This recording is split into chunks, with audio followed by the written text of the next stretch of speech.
à tous, ravi de vous accueillir de bon matin à l'Institut Paris Région pour un de ces petits déjeuners décideurs-chercheurs qui sont un aspect important de notre activité, des échanges que nous avons à l'Institut. Merci Brigitte d'organiser toujours ça avec beaucoup d'efficacité sur un certain nombre de sujets qui sont souvent des sujets émergents. C'est l'intérêt de se rencontrer, c'est l'intérêt de mobiliser la recherche et de la confronter aux enjeux concrets des acteurs.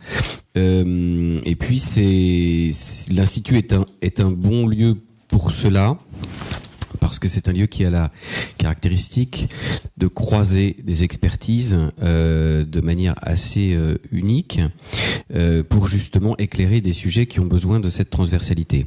Je crois que c'est exactement le cas du sujet qui nous occupe ce matin, sur la question de la sobriété immobilière vue sous l'angle de la question de la sous-occupation, qui est une question assez importante. Ici, on a l'habitude, bien sûr, d'ausculter la question de l'habitat, la question du logement, dans une région où l'enjeu est absolument énorme. On a l'habitude de travailler sur la sobriété foncière, avec une région qui est déjà, de ce point de vue-là, assez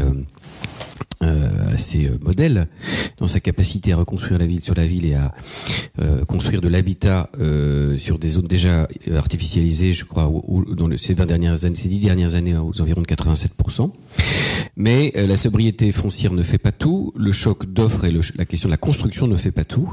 Et évidemment, il faut se pencher sur la question de l'habitat existant en croisant des questions qui sont liées aux enjeux de morphologie urbaine, finalement, et puis des enjeux éminemment sociétaux, de connaissance des mutations de la société, des évolutions démographiques et de l'évolution des aspirations, des modes de vie, en l'occurrence des franciliens, puisque c'est notre mission.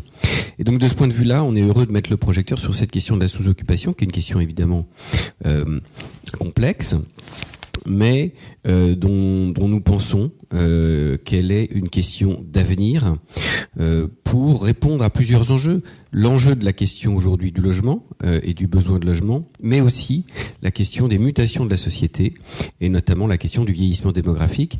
On va avoir des transformations démographiques de notre société. On va publier dans quelques semaines un cahier de l'Institut sur la question du vieillissement.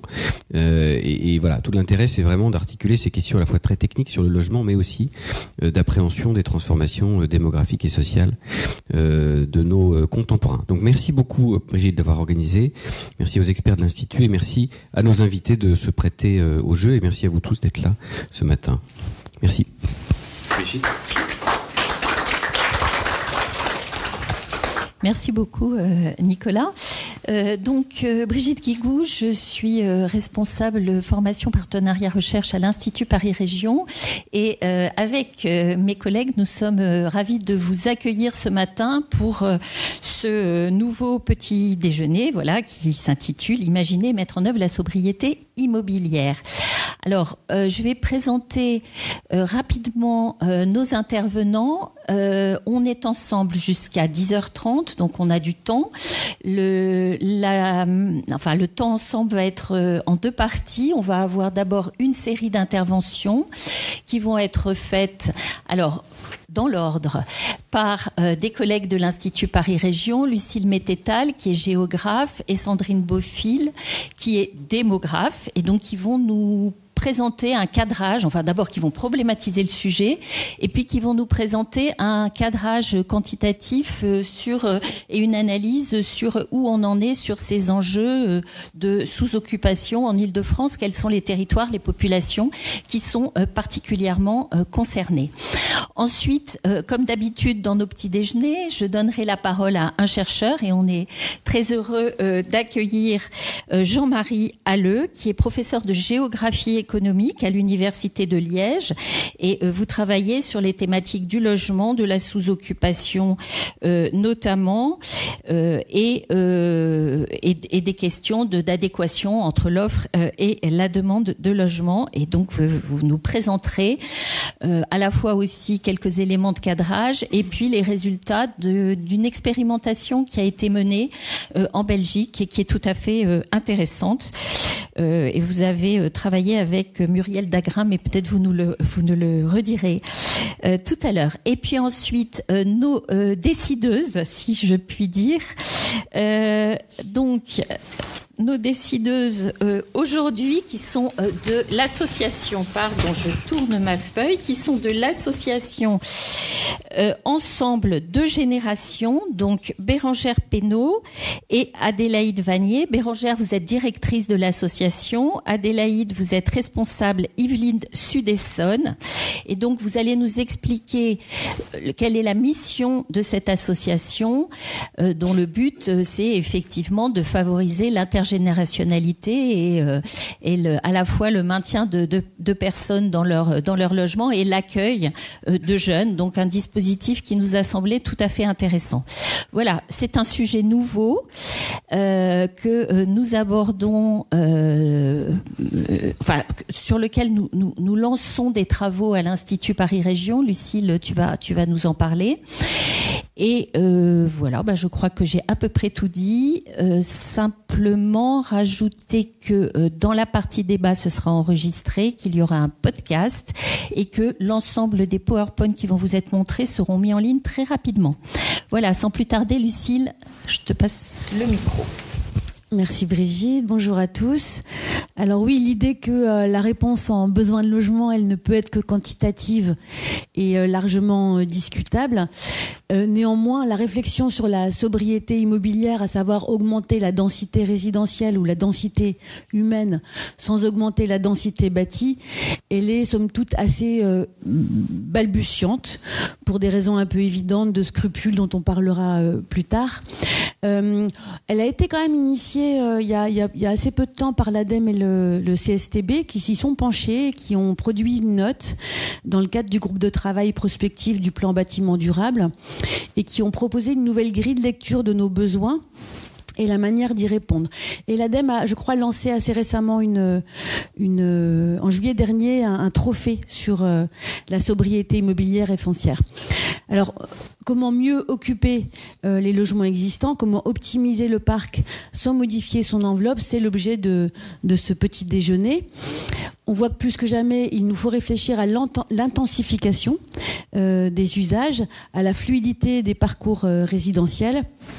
On pense à la réhabilitation des cœurs de bourg, souvent exigus, peu accessibles, privés d'extérieur, en envisageant par exemple des projets intergénérationnels. Ce serait permettre aux retraités de quitter un pavillon devenu trop grand ou trop compliqué à entretenir. On pense à la facilitation, et on va en parler tout à l'heure, de différentes formes de cohabitation qui permet d'éviter l'isolement des personnes âgées, autoriser la création d'un logement supplémentaire à l'intérieur d'une maison, c'est permettre un complément de revenu pour mieux l'entretenir. Installer une tiny house sur son terrain, c'est permettre une décohabitation en douceur. Transformer le patrimoine rural en habitat participatif, c'est permettre de partager les coûts de sa réhabilitation et de loger plusieurs familles. Bref, on voit ainsi se dessiner plusieurs registres de solutions. Le premier registre qui serait la facilitation des parcours résidentiels, donc en gros déménager en fonction de ses besoins, accéder à un logement à sa mesure, libérer un logement devenu trop grand ou inadapté au départ des enfants ou au décès du conjoint.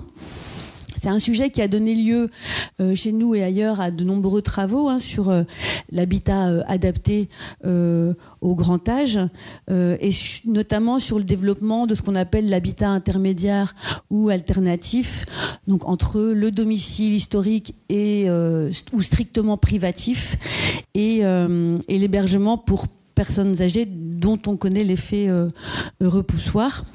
Et donc ces formes d'habitat groupé ou partagé, village senior, béguinage, habitat intergénérationnel, colocation senior, colocation intergénérationnelle, etc., etc. Des opérations qui affichent une forte ambition en matière de vie sociale et partagée. C'est d'ailleurs le socle de l'habitat inclusif qui a été défini précisément par la loi Elan de 2018. Et certains vont lui reprocher une approche un peu doctrinale, on va dire, du vivre ensemble, qui s'apparenterait un peu à une injonction, signifiant en gros que la question de la cooptation, qui n'est jamais posée comme condition, devrait l'être et rendrait la vie partagée désirable, voire supportable. Et cette question de la cooptation, vous allez d'ailleurs l'aborder. Et puis, il y a un deuxième registre de solutions dont on va parler. C'est un peu sur quoi on a souhaité mettre l'accent, parce que finalement, on s'est dit qu'il faut qu'on arrête de refuser l'obstacle de la sous-occupation. C'est comment, en gros, favoriser une juste occupation en réduisant donc les situations de sous-occupation. C'est un sujet peu investi. C'est une piste qui est a priori complexe, mais peu explorée, ou qui a été explorée sous l'angle de la vacance. On le sait, il y a eu de nombreux travaux engagés par l'État, par le CEREMA, mais on voit que le passage du constat sur le sujet aux politiques publiques semble extrêmement laborieux. À l'inverse, la mobilisation d'un parc sous-occupé est un gisement qui n'a pas été approfondi à ce jour. Donc il peut s'agir de la division d'un pavillon qui permet d'accueillir 2 familles. Il peut s'agir de la cohabitation au sein d'un même logement sans division, cohabitation, co-living, etc. Et avec des scrupules en fait qui ont fait que effectivement ces travaux ont mis du temps à émerger. Les scrupules, elles sont simples, c'est éviter d'augmenter les situations de suroccupation, de division pavillonnaire illégale et d'habitat indigne, qui est une réalité francilienne sur laquelle nous on a produit pas mal de travaux de surpeuplement, notamment Sandrine, et qu'on voit que la frontière entre optimisation de l'occupation et surexploitation dans le logement, elle est peut-être relativement ténue. D'autres scrupules comme la volonté de respecter le désir de rester à son domicile historique quand on vieillit, avec ses souvenirs et son entourage. Et parmi les scrupules, il y a également ne pas tomber dans une approche qui serait trop arithmétique ou trop théorique du sujet et qui ferait fi des réalités. Par exemple, héberger quelqu'un de sa famille après une séparation, accueillir ses enfants ou ses petits-enfants quelques jours, bénéficier d'une intimité, bref, et envisager l'espace aussi comme un espace de créativité. Voilà, toutes ces scrupules ont fait qu'on a mis du temps à travailler sur le sujet et on s'est dit qu'on allait arrêter de refuser l'obstacle et finalement que même si la puissance publique allait sûrement avoir du mal à instaurer des normes de sous-occupation, c'est peut-être pas son rôle, mais par contre notre rôle à nous étant de faire état des lieux de cette sous-occupation et de dégager des pistes de solutions. Donc c'est ce qu'on va faire ce matin. Et du coup je vais laisser la parole à Sandrine qui va justement vous parler des situations de sous-occupation en Île-de-France.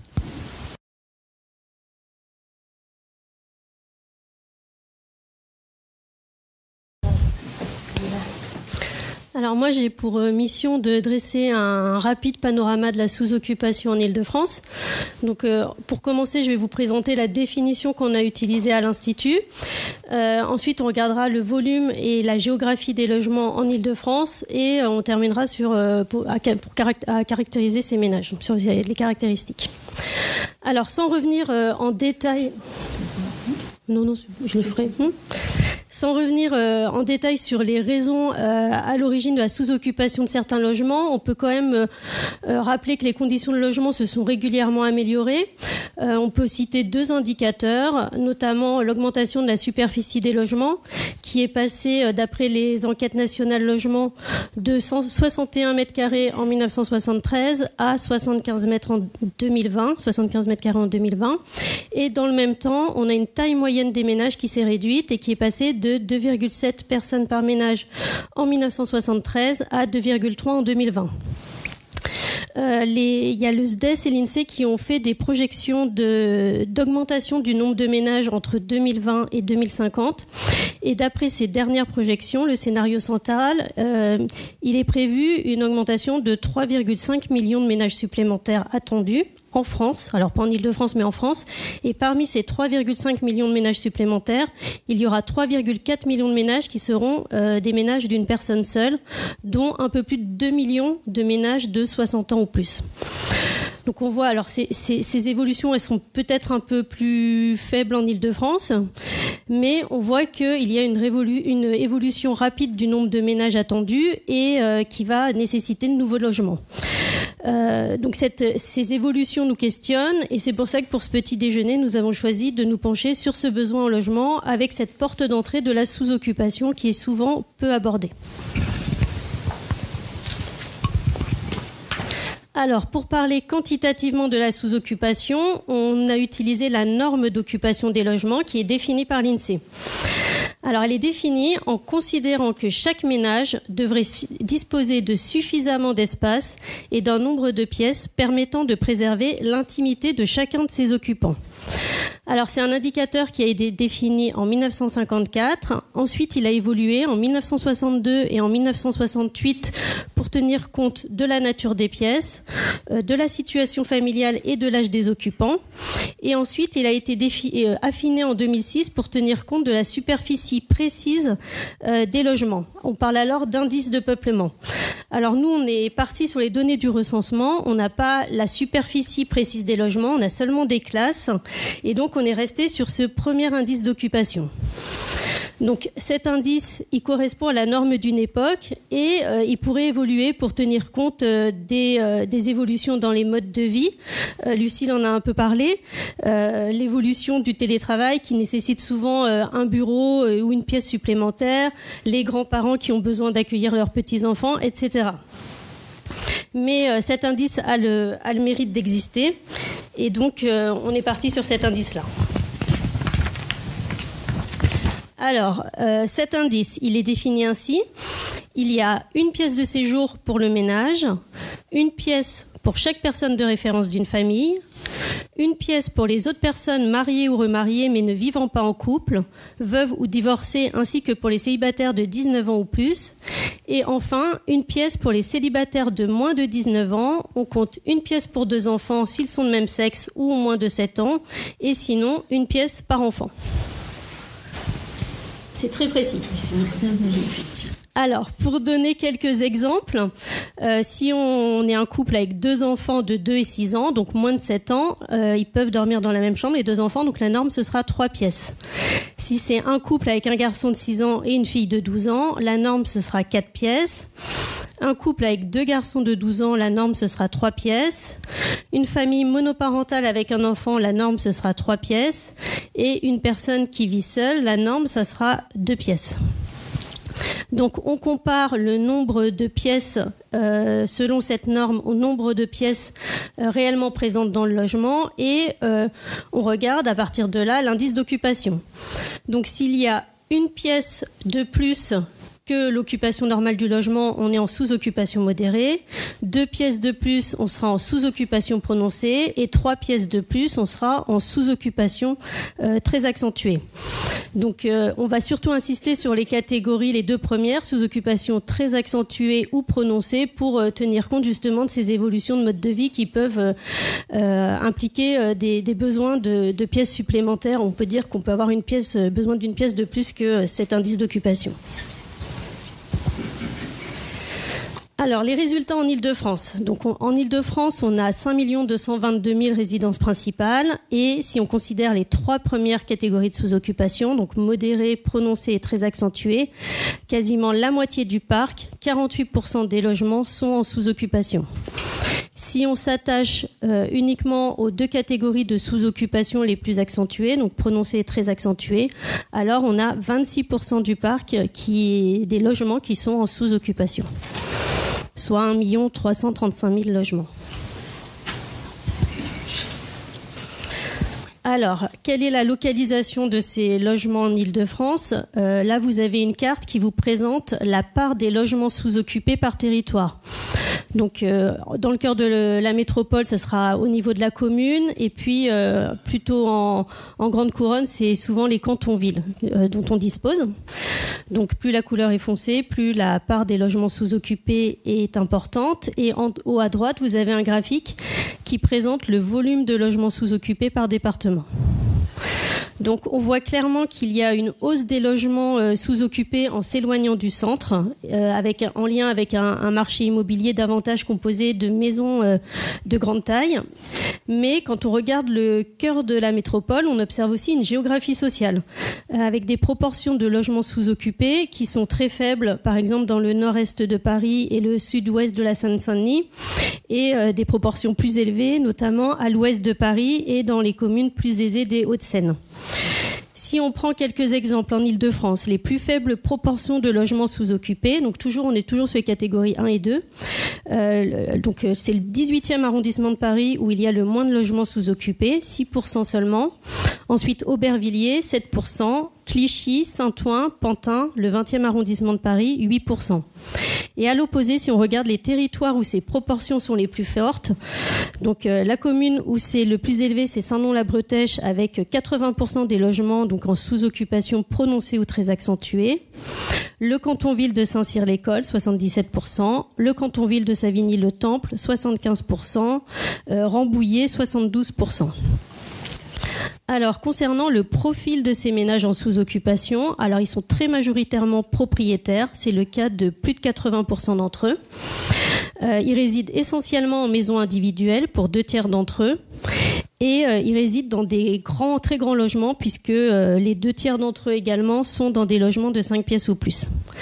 Concernant les types de ménages, donc 40% sont des couples sans enfants, 28% des personnes seules, et enfin 27% des couples avec enfants. Et ce sont plutôt des ménages âgés, puisque les 2/3 ont 55 ans ou plus, et 40% des ménages ont 65 ans ou plus. Enfin, dernière caractéristique, ce sont des ménages plutôt aisés, puisque les 2/3 ont un niveau de vie supérieur à la médiane régionale du niveau de vie, donc des revenus plutôt élevés. Donc voilà ce que je pouvais vous dire sur ce cadrage très quanti. Voilà. Merci beaucoup, Sandrine. Je crois que ça pose bien ça dessine un paysage qui est clair. À la fois en termes de catégories sociales et de territoire, de géographie. Et ça montre effectivement le gisement, si on peut parler ainsi, que représente cette question de sous-occupation. Et donc, ce qui est intéressant, notamment pour des raisons de sobriété. Le petit-déj s'appelle sobriété immobilière. Donc, on voit bien les enjeux environnementaux, écologiques aussi, de pouvoir mobiliser ces logements aujourd'hui. Alors, si vous avez des questions, vous les gardez et on les posera tout à l'heure dans la deuxième partie. On va enchaîner avec notre chercheur, donc Jean-Marie Halleux. J'ai envie de vous demander est-ce que vous retrouvez vous allez nous parler de la situation en Belgique, de sous-occupation. Vous allez aussi démarrer par un cadrage quantitatif et puis ensuite vous développerez une expérimentation qui a été menée. Est-ce que ce que disait Sandrine, le tableau fait écho? Est-ce que vous retrouvez les mêmes grandes caractéristiques en Belgique? Et est-ce que vous avez aussi le même type de définition de la sous-occupation? Je vous passe le micro. Voilà, merci pour votre invitation, merci pour vos questions. Je réagis aux questions ou bien je me lance dans mon intervention? Peut-être vous répondez... Dans l'intervention? Oui, je pense que c'est... Au fil de l'intervention. Au fil de l'intervention. Je vais peut-être me lever si... C'est possible. Non, ça ira, je crois que je vais garder la main là-dessus. Et je vois quand même. Voilà, donc bonjour à toutes et à tous. Merci de nouveau pour l'intervention. Voilà, donc j'ai une intervention titrée « Vieillissement et sous-occupation des logements ». Donc si j'ai bien compris, c'est le thème du jour, ça tombe bien. Voilà.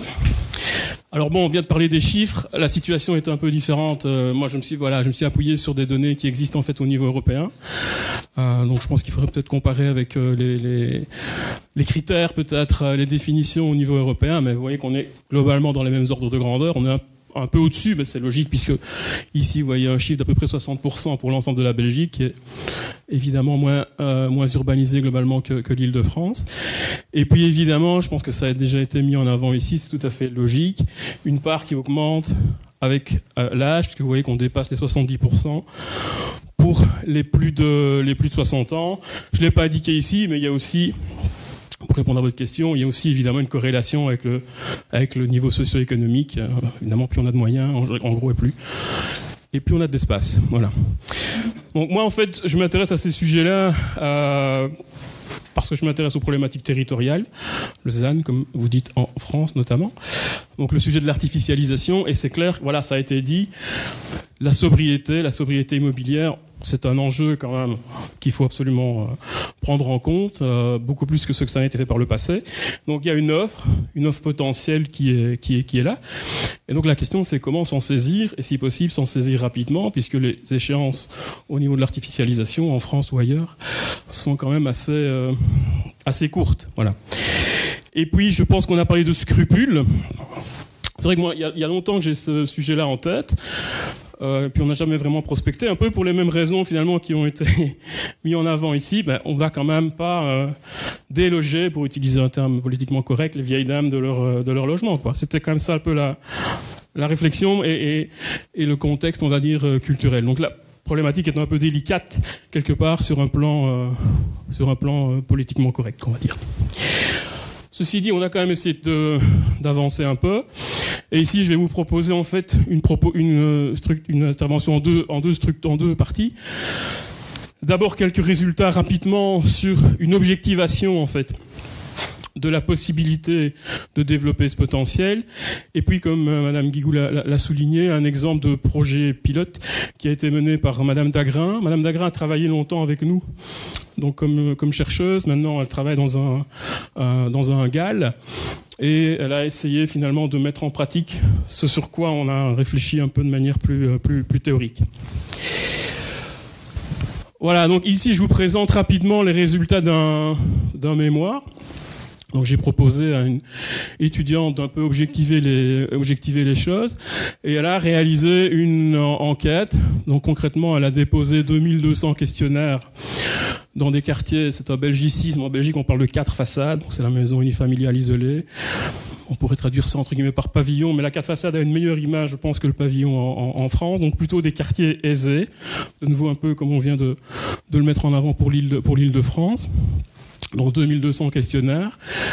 Et le premier résultat, ça a quand même été un taux de réponse assez élevé. Vous voyez, on a quand même eu, donc les personnes devaient envoyer, répondre par courrier postal.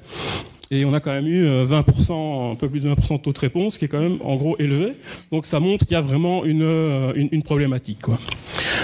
Ça, c'est un premier élément. Un deuxième élément, c'est que, en tout cas au début de l'enquête, il y a clairement une méconnaissance des solutions, on va dire, alternatives au fait de rester le plus longtemps possible dans son logement. Donc vous voyez, en début de questionnaire, 4% des répondants nous disent qu'ils connaissent plus ou moins bien les solutions alternatives. Alors, on peut disserter sur la terminologie. Elle est peut-être pas tout à fait identique non plus en France et en Belgique. Je pense qu'on est avec un vocabulaire qui n'est pas non plus tout à fait structuré. Voilà. Je vais pas passer ça en revue. On pourra y revenir si vous voulez. Mais nous, on s'est intéressé, enfin notamment à la deuxième partie de mon intervention avec Madame Dagrin, au logement qu'on appelle kangourou. Voilà, donc ici je vous donne la définition qui peut tout à fait être discutée, je pense. Donc l'idée, c'est que le senior va partager un logement avec un autre ménage. Donc il va vraiment accueillir un autre ménage, entre guillemets, chez lui ou chez elle. Ça se différencie de l'habitat intergénérationnel où on va simplement accueillir peut-être un étudiant, voilà, par exemple. Alors soit c'est du logement intergénérationnel, soit du logement monogénérationnel. Soit le senior reste, entre guillemets, soit il quitte son logement. Enfin bref, il y a une série, voilà, d'alternatives au fait de rester seul dans son grand logement. Alors le résultat, finalement, le plus intéressant et qui justifie le fait de poursuivre sur le sujet en tant que chercheur, voilà, c'est que quand on informe un minimum, donc en fait les définitions que je viens de montrer, c'est ce qui était tout simplement dans le questionnaire. Et donc en fin de questionnaire, quand les personnes ont pris la peine simplement de lire les possibilités, ce que on a appelé ici la volonté du maintien dans sa maison, vous voyez, passe de 79% à 43%. Donc c'est significativement inférieur. Donc ça montre, voilà le résultat qui mérite, je crois, réflexion. Ça montre qu'avec un minimum d'efforts d'information, on peut très bien, voilà, générer quelque part une demande. Et puis ensuite, toute la question, c'est de voir comment l'offre, de manière générale, pourra réagir à cette, entre guillemets, nouvelle demande. Et donc, je pense que ça a déjà été aussi dit, il y a toute une question, voilà, d'information. Alors on peut réfléchir sur les tranches d'âge. Moi je vais avoir 55 ans, donc il est temps que j'y réfléchisse aussi finalement. Mais on peut penser que dès 50 ans, dès les départs finalement des enfants, ben voilà, on peut y réfléchir. Et on sait que si on arrive trop tardivement, ben c'est évidemment un problème puisqu'il y a moins de ressources financières, il y a moins évidemment de personnes en bonne santé, etc. Donc il faut s'y prendre suffisamment tôt. Donc voilà pour la première partie de mon intervention. Quand on m'a sollicité, j'ai voulu aussi être un minimum concret, et donc j'ai pensé opportun de vous présenter ce sur quoi. Donc moi j'ai relativement peu collaboré à ce travail, donc principalement Madame Dagrin a pu réaliser. Donc on est ici dans le cadre d'un groupe d'action locale, donc c'est les projets européens leaders, hein, vous avez l'équivalent en France, sur un territoire relativement étendu et relativement hétérogène. Mais dans ce territoire, on a quand même des zones sous pression, dans la périphérie plutôt aisée de Liège, dans la périphérie plutôt aisée de Namur. On voit déjà aussi l'influence de Bruxelles. Donc dans ce territoire, il y a des zones rurales, mais il y a des zones aussi avec des problématiques d'accessibilité au logement.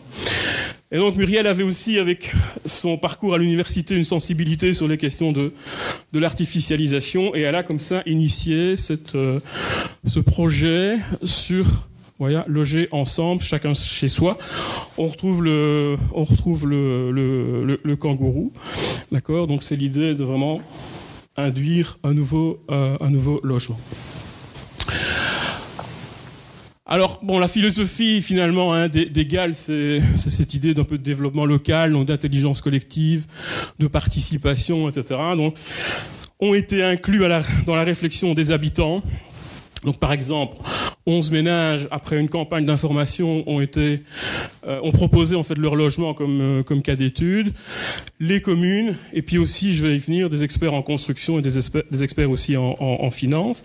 Et puis un partenaire privé.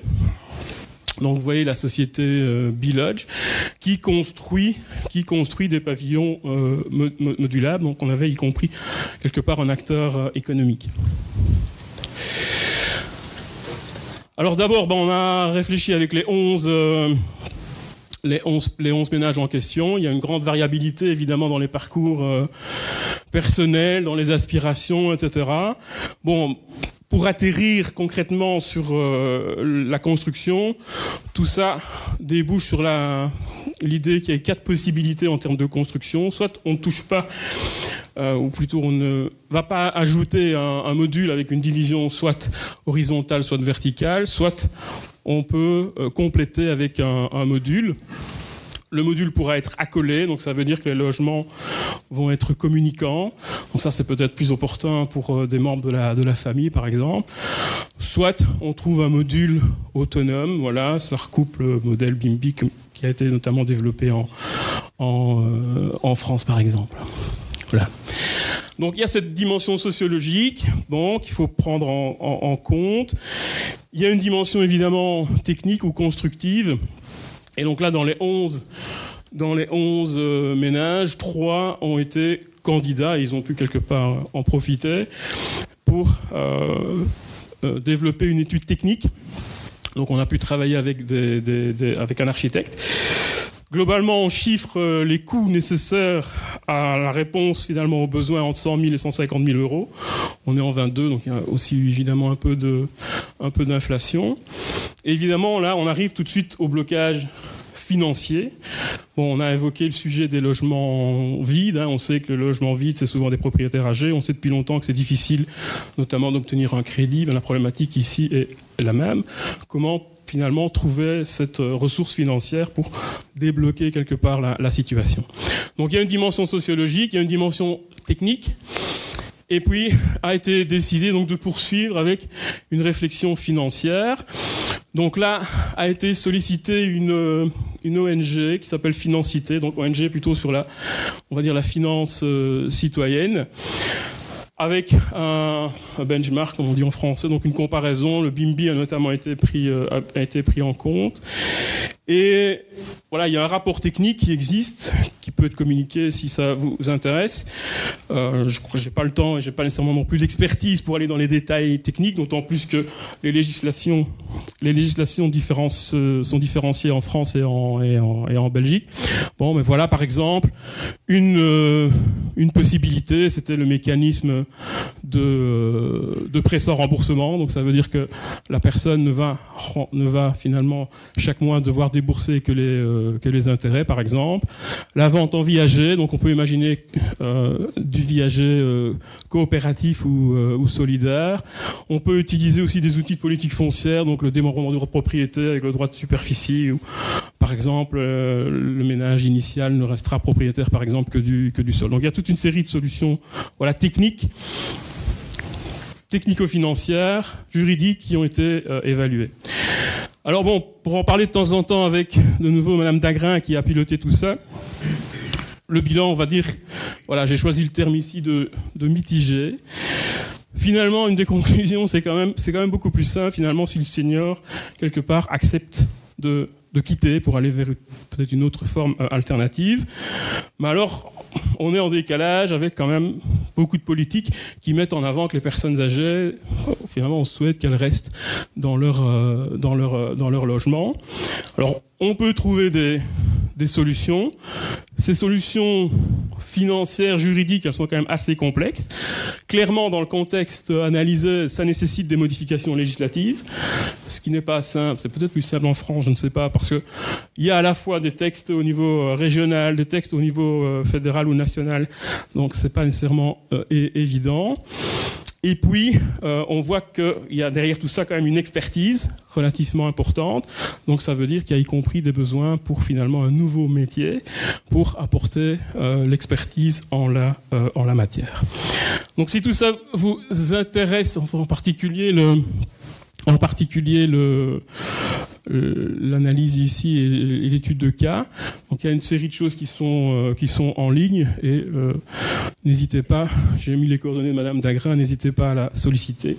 Je pense qu'elle est tout à fait heureuse, elle sera tout à fait heureuse de répondre à vos éventuelles sollicitations, en espérant que ceci puisse peut-être être inspirant, y compris pour le contexte francilien. Voilà, je vous remercie pour votre attention.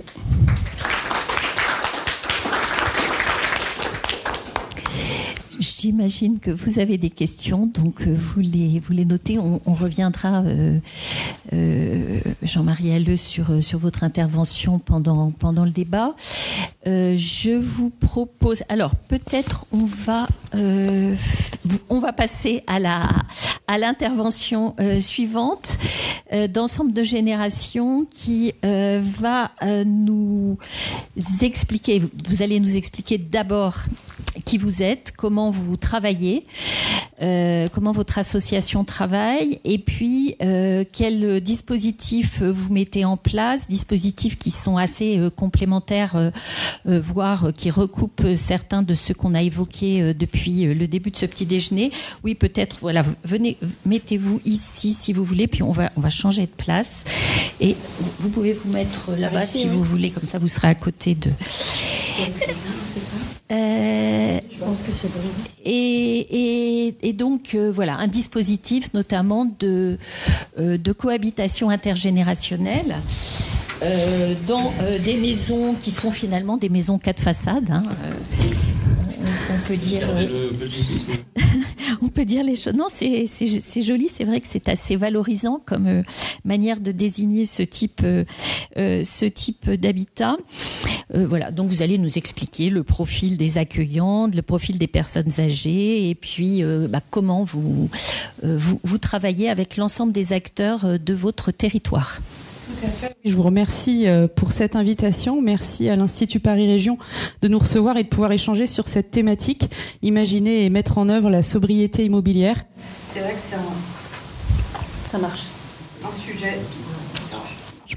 Ah si, ça y est, il faut appuyer en même temps, c'est ça? Non? Alors c'est bon, ok. C'est peut-être moi qui l'ai éteint. Donc encore une fois, merci à tous pour votre écoute. Effectivement, c'est un sujet, la cohabitation intergénérationnelle, qui a été évoqué par vous, Monsieur Halleux, dans votre exposé. et ici en application l'association qui a été créée donc en 2006, donc il y a bientôt 20 ans. Cette association a été créée suite à un constat dramatique, la canicule de 2003, qui a montré tristement que beaucoup de seniors étaient décédés non pas de la chaleur mais de l'isolement social. Et fort de ce constat, Tiffaine de Pinfinténiaux a créé l'association. En parallèle aussi, la difficulté pour les jeunes de trouver un logement. Pour aller plus loin dans les constats, il y a aussi pour les personnes seniors un accès qui est parfois insuffisant dans des résidences-services EHPAD qui ont parfois même pas une très bonne cote, et les seniors veulent rester à leur domicile. On sait que plus de 83% des seniors de plus de 60 ans interrogés souhaitent vieillir chez elles. On a aussi l'aspect financier, puisque se maintenir à domicile avec des aides est à un réel coût, qui peut être chiffré à 3 000, 5 000 euros par mois en région parisienne. Donc il faut trouver des solutions pour que ces personnes puissent continuer à vivre chez elles, mais le mieux possible, et encadrées à la fois par tout un tas de services, mais aussi par l'association Ensemble de Générations, qui va mettre en place pour répondre à ça la cohabitation intergénérationnelle. Donc la cohabitation intergénérationnelle, c'est un senior de plus de 60 ans qui met à disposition une chambre, un accès à salle de bain, cuisine, à un étudiant, jeune pro, alternant, un jeune en tout cas entre 18 et 30 ans qui lui va souhaiter pouvoir faire ses études tout en étant logé tout à fait correctement, et qui souhaite aussi vivre cette expérience, puisque au-delà du besoin, c'est une vraie expérience humaine que du partage de la cohabitation. Donc voilà, donc là on a remis en ligne un petit peu le parcours. Donc effectivement la loi Elan, on en a parlé tout à l'heure, mais qui a été un vrai moteur pour la cohabitation intergénérationnelle, puisque le contrat a été donc encadré juridiquement par cette loi Elan. Ensemble de Générations a fait tout un travail de changement d'échelle. Et puis on a été reconnu d'intérêt général, association en loi 1901 à caractère philanthropique. Aujourd'hui, on a mis plus de 8000 binômes en place, un binôme constitué d'un senior et d'un jeune. Je laisse la parole à Adélaïde pour la suite. Alors le constat en Île-de-France, si vraiment on fait un focus sur l'Île-de-France, on a environ, alors c'est des statistiques que j'ai trouvées sur l'INSEE et l'Institut Paris Région, donc on a environ 2,5 millions de seniors, un tiers a plus de 75 ans, un cinquième a des limitations motrices, sensorielles ou cognitives et donc a besoin d'aide, et ça nous fait donc environ 150 000 seniors qui sont en perte d'autonomie à ce jour. Côté étudiants, puisque 83% de nos bénéficiaires sont des étudiants. Alors, comme l'a dit Bérangère, on traite aussi avec les jeunes actifs, les stagiaires, les alternants, je sais plus qui j'ai oublié, les apprentis, je crois. Mais 83% sont des étudiants. Donc, les étudiants, on a environ 800 000 étudiants en Île-de-France, ce qui représente 27% de tous les étudiants de France. Près de 40% de ces étudiants doivent trouver un logement. On en a beaucoup qui viennent de province et de l'étranger, évidemment. Et en Crous, tous les jeunes veulent aller en Crous parce que c'est pas trop cher, mais il n'y a que 7,3 places pour 100 jeunes en Île-de-France dans les logements Crous. On sait que le budget moyen d'un jeune pour se loger, c'est 865 € par mois, ce qui est énorme. Voilà, donc pour apporter une réponse à ce constat, cette problématique à la fois du vieillir seul et de la difficulté des jeunes à se loger. Et puis, j'ai pas parlé, mais il y a une troisième population qui est concernée. Ce sont ce qu'on appelle les aidants familiaux. Il faut savoir qu'en France, plus de 4 millions de personnes qu'on qualifie d'aidants familiaux prennent en charge un proche âgé. Et cette population-là aussi, finalement, vit des difficultés, puisque en s'occupant d'un parent âgé, elle vit des difficultés dans sa vie sociale, dans son travail, etc. Donc ça a un vrai poids dans le quotidien pour ces familles. Donc les pivots, on a les anciens aussi. Comment ça, les jeunes et les anciens? Oui, je vois ce que tu veux dire. Oui, effectivement, ces aidants-là, effectivement, s'occupent à la fois aussi de leurs enfants qu'il faut loger pour leurs études et de leurs parents âgés. Donc Adélaïde, effectivement, appelle ça la génération pivot, mais c'est tout à fait juste. Alors pour juste répondre, voilà comment Ensemble de générations peut apporter une réponse à ça et mettre en place techniquement la cohabitation. Donc on a défini 3 dispositifs. Un dispositif qu'on appelle présence, donc là qui s'adresse à des personnes très âgées, souvent en perte d'autonomie, et là le jeune s'engage à être présent régulièrement le soir et la nuit au domicile du senior, et pour le jeune le logement est gratuit. Donc ça permet à un jeune de ne pas travailler au McDo ou chez Monoprix pour simplement payer le loyer. Il va être logé gratuitement, il va pouvoir étudier sereinement, se concentrer sur ses études sans avoir le poids du logement sur les épaules. Ensuite, on a un autre dispositif qu'on appelle Entraide. Donc là, on s'adresse à une population un petit peu plus autonome, mais qui a besoin d'un petit coup de main régulier. Ça va être donc un logement que le jeune va payer à hauteur de 150 € pour couvrir les charges de l'appartement ou de la maison. Et puis, il va rendre des petits services qui vont être bien définis par l'association. L'association veille à ce que, évidemment, on ne parle pas de travail déguisé. On ne demande pas aux jeunes de se substituer à une aide à domicile, une infirmière. On lui demande simplement d'être là pour des services du quotidien qui vont être une aide sur Internet, faire quelques courses, aider à fermer les volets le soir, etc. Des petites choses qui rendent la vie plus facile. Et puis toujours, notre fil conducteur chez nous, c'est vraiment aussi le partage et l'échange, donc la convivialité entre les générations. Et ça c'est présent évidemment dans 3 formules. On a le dernier dispositif qui s'appelle convivialité. Là, on s'adresse plutôt à des jeunes seniors. Donc les enfants sont partis, ils ont libéré évidemment des chambres, et ces seniors ont à cœur d'aider aussi des étudiants qui à leur tour font leurs études et ont besoin de ce soutien. On sait qu'une famille sur 2 ne peut pas financer la totalité du logement étudiant d'un jeune. Donc avec cette formule, ça offre une possibilité d'être logé avec un loyer en dessous du prix du marché, à environ 30% moins cher que le prix du marché. Et donc là, le jeune n'a pas d'obligation de présence ou de service, mais évidemment, il vit dans un esprit de bienveillance et puis d'une entraide spontanée, comme un petit enfant le ferait chez ses grands-parents. Donc, en fonction des besoins à la fois des seniors et des étudiants, l'association va réfléchir à des propositions selon ces 3 dispositifs. Et puis, on se développe sur une autre activité qui est finalement... on a fait une étude qui montre qu'il y a beaucoup de résidences-services, résidences autonomie, EHPAD, qui sont avec des chambres, des studios vacants, libres. Et donc, on a proposé de pouvoir mettre des étudiants.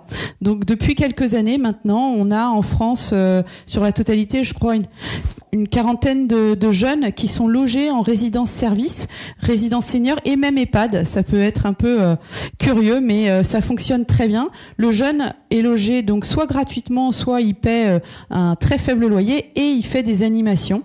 Donc vraiment, on est dans le lien intergénérationnel, dans l'échange, et c'est tout à fait en ligne avec les valeurs de l'association. Oui, voilà, c'est la répartition des formules, effectivement, des dispositifs.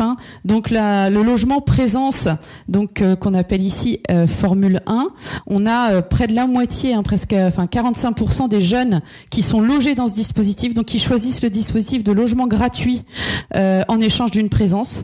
L'autre moitié est représentée avec la formule convivialité, où là il y a un loyer. Donc là, c'est plutôt des seniors qui ont besoin d'un complément de revenu, parce qu'effectivement, rester dans une grande maison, un grand appartement, il faut payer les charges, il faut l'entretenir, et souvent les couples vieillissants ont de plus en plus de mal à pouvoir payer ces frais supplémentaires. Donc le complément de revenu est vraiment bienvenu pour ça. Et puis une proportion assez faible finalement d'entraide, bien qu'elle soit très souvent majoritairement choisie par les jeunes quand on leur demande de choisir le dispositif qu'ils souhaiteraient. Par contre, on voit que ça répond moins peut-être à la demande du senior, puisqu'il préfère majoritairement les formules présence et convivialité. Alors, comment on fait maintenant chez Ensemble de générations pour faire ces binômes et faire en sorte que ça se passe bien, la cohabitation intergénérationnelle ? Première étape, on va rencontrer les seniors, on définit avec eux les besoins, on les écoute, on prend le temps de savoir qui ils sont, comment ils fonctionnent, pour trouver le jeune ou la jeune qui sera le plus adapté à sa situation à lui. Ou elle, évidemment. Une fois qu'on a rentré nos chambres et qu'on connaît un peu les seniors, on regarde tous les dossiers étudiants, on reçoit les étudiants en entretien. Et cet entretien vise à définir aussi qui est l'étudiant, quel temps il va avoir à accorder à son senior, quelles sont ses contraintes de cours s'il les a déjà. Voilà, donc un petit peu tout ça pour comprendre aussi les passions qu'ils peuvent avoir en commun. Ça peut être aussi des jeunes qui étudient, je sais pas, la sociologie par exemple. On va essayer de voir si dans les parcours de nos seniors, on n'a pas quelqu'un qui a un métier qui peut être en lien avec ce que le jeune va faire. On va s'attacher à tous ces petits points de détail qui vont faciliter la relation. Une fois qu'on a identifié une possibilité de logement pour un jeune et donc un jeune pour un senior, on les fait se rencontrer. Ça, c'est très important. Nous, l'association, on n'est pas présent à cette rencontre pour les laisser vraiment libres de se découvrir et de voir si le courant peut passer. On leur demande un petit temps de réflexion et après, ils nous font un retour à nous. Comme ça, ils sont vraiment très libres de leurs décisions. Si le courant est bien passé et que la réponse est positive des deux côtés, on va mettre en place un contrat de cohabitation intergénérationnelle dans le respect de la loi Elan, comme l'a dit tout à l'heure Bérangère. Donc on fournit absolument tous les documents, ils n'auront rien à faire si ce n'est signé. On se sera assuré que le jeune est bien, si c'est un étranger qu'il est régulièrement en France, son statut, enfin on aura tout vérifié en amont. Vraiment, on fait tout pour que ça soit simple dans la procédure pour le jeune comme pour le senior. Et puis une fois que le binôme est composé, on va assurer un suivi tout au long de l'année, de manière à ce que s'il y a des tout petits débuts de je ne sais quoi qui ne vont pas très bien, on puisse tout de suite réagir, éventuellement faire une petite discussion, médiation, et puis souvent ça repart sur de bonnes bases, et ça nous permet à nous d'avoir un taux de satisfaction quand même de 93%. On fait des petites enquêtes internes tous les ans, anonymes évidemment, et ça nous permet d'afficher ce taux de satisfaction qui est quand même très bon. Alors, le profil de nos bénéficiaires. Nos bénéficiaires seniors, l'âge moyen en Île-de-France, c'est 86 ans. Avec une surreprésentation des 80-89 et 90 et plus, puisqu'on est à 74% sur cette tranche d'âge de plus de 80 ans. En fait, les seniors nous appellent souvent quand ils ont besoin, ou leurs enfants nous appellent quand il y a un besoin. On nous appelle pas initialement quand on a 65 ans et qu'on se dit « Ah bah tiens, j'ai une chambre de libre, bah oui, je pourrais avoir un complément de revenu et en plus j'aiderais un jeune. » Mais il faut que les mentalités évoluent. Il y a un gros travail à faire et la communication, voilà, c'est quelque chose dont on va reparler. 60% sont bénéficiaires de l'APA. Alors je ne sais pas si vous savez ce que c'est que l'APA, c'est l'aide personnalisée à l'autonomie. Et pour toucher cette APA qui permet de financer des heures d'aide à domicile, il faut être évalué et on a un coefficient de dépendance qui s'appelle le GIR. Et en fonction du GIR, quand on a un GIR 1 ou 2, on est grabataire ou presque. Et quand on a un GIR 6, on est très peu dépendant. Donc chez Ensemble de Génération, on traite jamais ou quasiment jamais avec des GIR 1 et 2. On est plutôt avec des GIR 3 à 6. On estime que les GIR 1 et 2, c'est quand même beaucoup trop lourd pour des étudiants. Voilà, donc il y a une limite à Ensemble de Génération. Parmi nos seniors, donc 42% résident maison, 89% sont propriétaires de leur logement. Alors évidemment, c'est pas du tout la même problématique à Paris et dans le fin fond des Yvelines ou du 91. Vous vous en doutez. On rejoint un peu les images que vous nous avez présentées. Sinon la typologie comment on appelle ça? Pour comment ils vivent, ils sont donc majoritairement seuls puisqu'il n'y a que 3% de couples et les femmes sont évidemment très représentées avec 82%. Adélaïde, il vous reste à peu près 5 minutes, ça vous ira? Okay. Oui, on a presque fini. Okay. Chez les jeunes, donc l'âge moyen 21 ans, 67% font leurs études loin du domicile. Beaucoup de provinciaux et d'étrangers. 18% sont boursiers, 27% des étudiants étrangers et 20% font un emprunt pour leurs études. On avait beaucoup de filles au début. C'était même impressionnant la différence entre les garçons et les filles. Ça a tendance à diminuer. On a de plus en plus de garçons puisque maintenant ils sont presque un tiers. Voilà, alors je vais revenir rapidement donc sur l'impact. Une fois qu'on a mis en place ces cohabitations intergénérationnelles, et ben voilà les impacts qu'on peut voir sur nos bénéficiaires seniors et jeunes. Donc ça permet de réduire la fracture numérique, puisque les jeunes apportent vraiment une aide numérique au quotidien pour des seniors. Donc prendre un billet de train, c'est plus facile. On lutte contre l'agisme, on permet le maintien à domicile. On lutte aussi contre la dénutrition, malnutrition, puisque quand on est accompagné pour un repas le soir, et ben forcément on a plus d'appétit, plus à cœur de s'alimenter. On lutte contre l'isolement, etc. Pour les familles, soulagement des aidants, puisque ces familles qui aident leurs proches âgés sont rassurées par la présence d'un jeune au domicile. Ça permet effectivement d'avoir moins d'absentéisme ou de présentéisme au travail. Un impact financier, puisque pour le jeune, là, dans le cadre d'une famille aidante pour un étudiant, eh bien, on va réduire le coût du loyer, voire ne pas avoir de loyer. Donc ça a un impact significatif. Et puis enfin la collectivité, puisque on travaille à lutter contre la sous-occupation des logements, qui est une des thématiques du jour, où les jeunes partagent donc un logement existant. On mutualise les biens de l'énergie et de tout ce qui est utile. Ça permet la cohésion sociale, ça permet de rapprocher au-delà des générations, des cultures ou des milieux sociaux différents. Ça permet à l'État aussi de faire une économie substantielle d'APL, d'aide pour le logement, puisque tous les étudiants qui sont logés gratuitement ne font pas la demande d'APL. Donc ça a été chiffré à plusieurs millions d'euros d'économie pour l'État. Et puis bien sûr l'aide au maintien à domicile, puisque nous on travaille avec le département des Yvelines, des Hauts-de-Seine sous l'égide de l'agence Autonomie et qui pousse pour garder les seniors à domicile, puisqu'il n'y a pas assez de structures pour les accueillir, et donc on fait partie de cette solution. Alors, ensemble de générations en 2024, très rapidement, on a donc une agence Île-de-France avec tous les départements qui sont couverts, 27 agences en région, 8000 cohabitations depuis 2006. Voilà, un très bon taux de satisfaction, et on est membre du réseau HomeShare International. Voilà, donc on va vous présenter un petit film qui met en lumière un des binômes des Yvelines, qui est à Croissy-sur-Seine. Et donc c'est Kylian qui habite chez Bernadette. Kylian, jeune étudiant à l'école Ferrandi, qui arrivait de Dijon et qui n'avait aucune solution de logement et pas les moyens surtout de se loger en plein cœur de Paris. Et voilà, il nous a contactés et le voilà maintenant en scène avec Bernadette. 2 minutes. J'ai trouvé que moi j'avais une grande maison qui... Vous entendez bien? C'était important que je loge quelqu'un. Alors Kylian, le premier jour quand il est arrivé, on a eu un très bon contact tout de suite. On a eu le feeling tout de suite en fait. J'ai été très vite rassuré, très vite mis à l'aise dans cette maison. Depuis qu'il est là, moi j'attends quelqu'un et c'est extraordinaire. En plus, je tombe sur un garçon qui attend de faire la cuisine.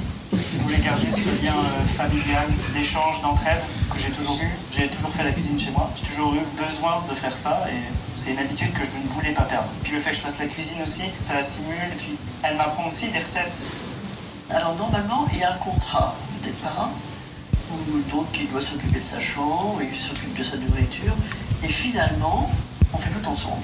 Toute la vie commune, on la partage. En plus, c'est intéressant, on apprend aussi. Il y a vraiment un échange qui se fait, oui. J'ai découvert en plus qu'il adorait jardiner. Dès qu'il est à Normandie, il est dans le jardin. Et puis il a fait plein de plantations, ce que je n'ai jamais fait. Chez moi, chez mes parents, on avait un jardin et c'est moi qui m'en occupais. Et du coup, je me suis dit, ici c'est un peu dommage, il y a tout un espace à aménager. Ça me fait plaisir et puis ça fait plaisir à Bernadette aussi.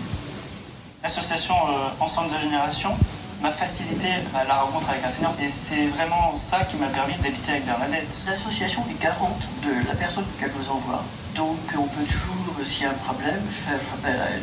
Et l'association fait très attention à bien repérer ce dont avait besoin le senior et essayer de choisir quelqu'un qui convient. Avec Bernadette, il nous arrive des soirs de se poser là dans le salon, puis de parler pendant des heures de ses voyages, de tout ce qu'elle a fait en fait. Puis c'est vraiment passionnant parce que c'est toute une vie qu'on voit. Franchement, c'est extraordinaire.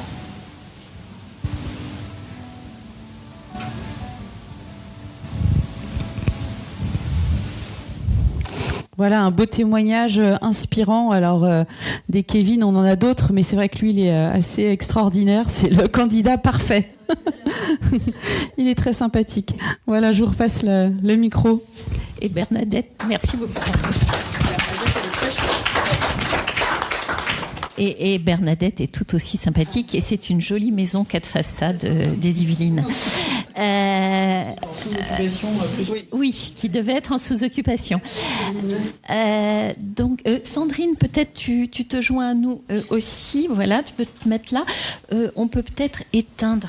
Alors, est-ce que j'éteins sauvagement voilà, comme ça. C'est bien aussi. Mise hors tension, à nouveau. Voilà, comme ça, ce sera plus calme.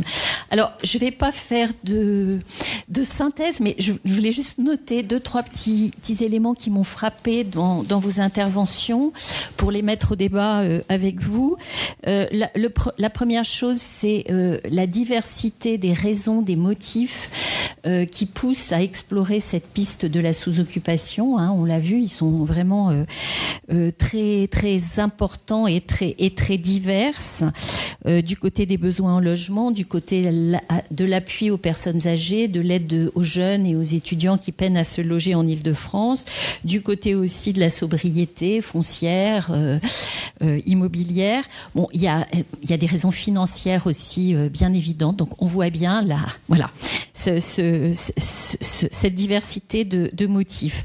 Le deuxième point qui m'a frappé, bon, c'était volontaire, hein, l'idée, c'était d'essayer de vous présenter des pistes de solutions pour montrer que c'était possible d'agir. Donc, on voit bien qu'il y a des choses qui se mettent en place avec des expérimentations. Peut-être que ce que je remarquerai, c'est que les chercheurs sont impliqués. C'est ce que vous nous avez montré. Les associations sont impliquées. Ça reste néanmoins quantitativement très, très marginal, hein, même si vous avez des projets de développement. Et on peut aussi s'interroger sur la façon dont les acteurs publics, les collectivités, l'État se saisissent de cette question.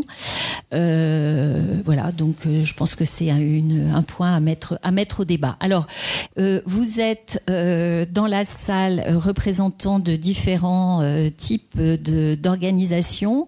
On a environ un quart de collectivités locales. Alors, parmi les inscrits, bon, il y a toujours plus d'inscrits que de présents, mais on avait, je ne sais pas si vous êtes là dans la salle, par exemple les communes d'Épinay, de Saint-Denis, de Garges, de Massy, de Cergy, de Romainville, des départements aussi, notamment du 95, du 92, du 78.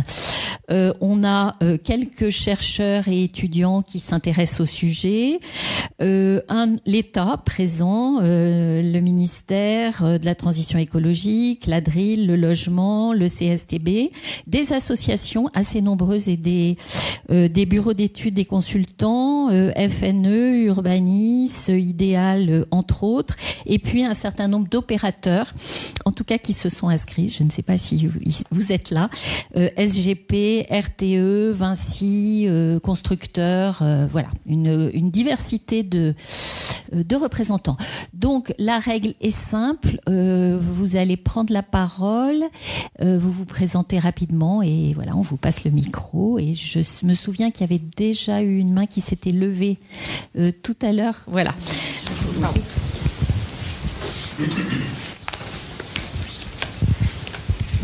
Bonjour, David Bourguignon, consultant indépendant.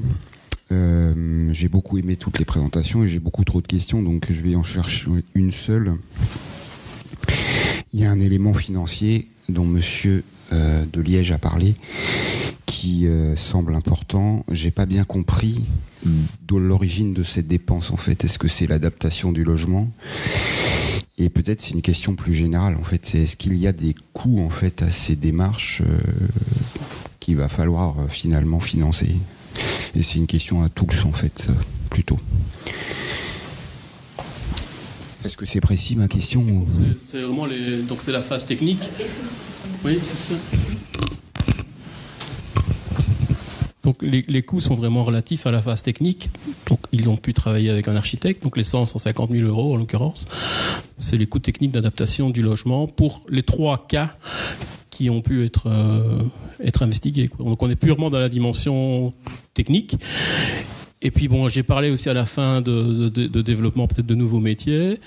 Quelque part, il y a des fonctions que pourrait assumer un promoteur immobilier, ce qu'on peut appeler aussi des coûts de transaction, etc. Je pense qu'il faudrait aussi les ajouter, hein, le fonctionnement peut-être des associations, des choses comme ça. Donc ce serait en plus, donc les 150 000, c'est purement technique. Voilà. D'accord. C'est beaucoup. Et vous, du côté des associations, ça coûte combien un suivi et tout ça? Enfin, si on pouvait. Mais peut-être juste.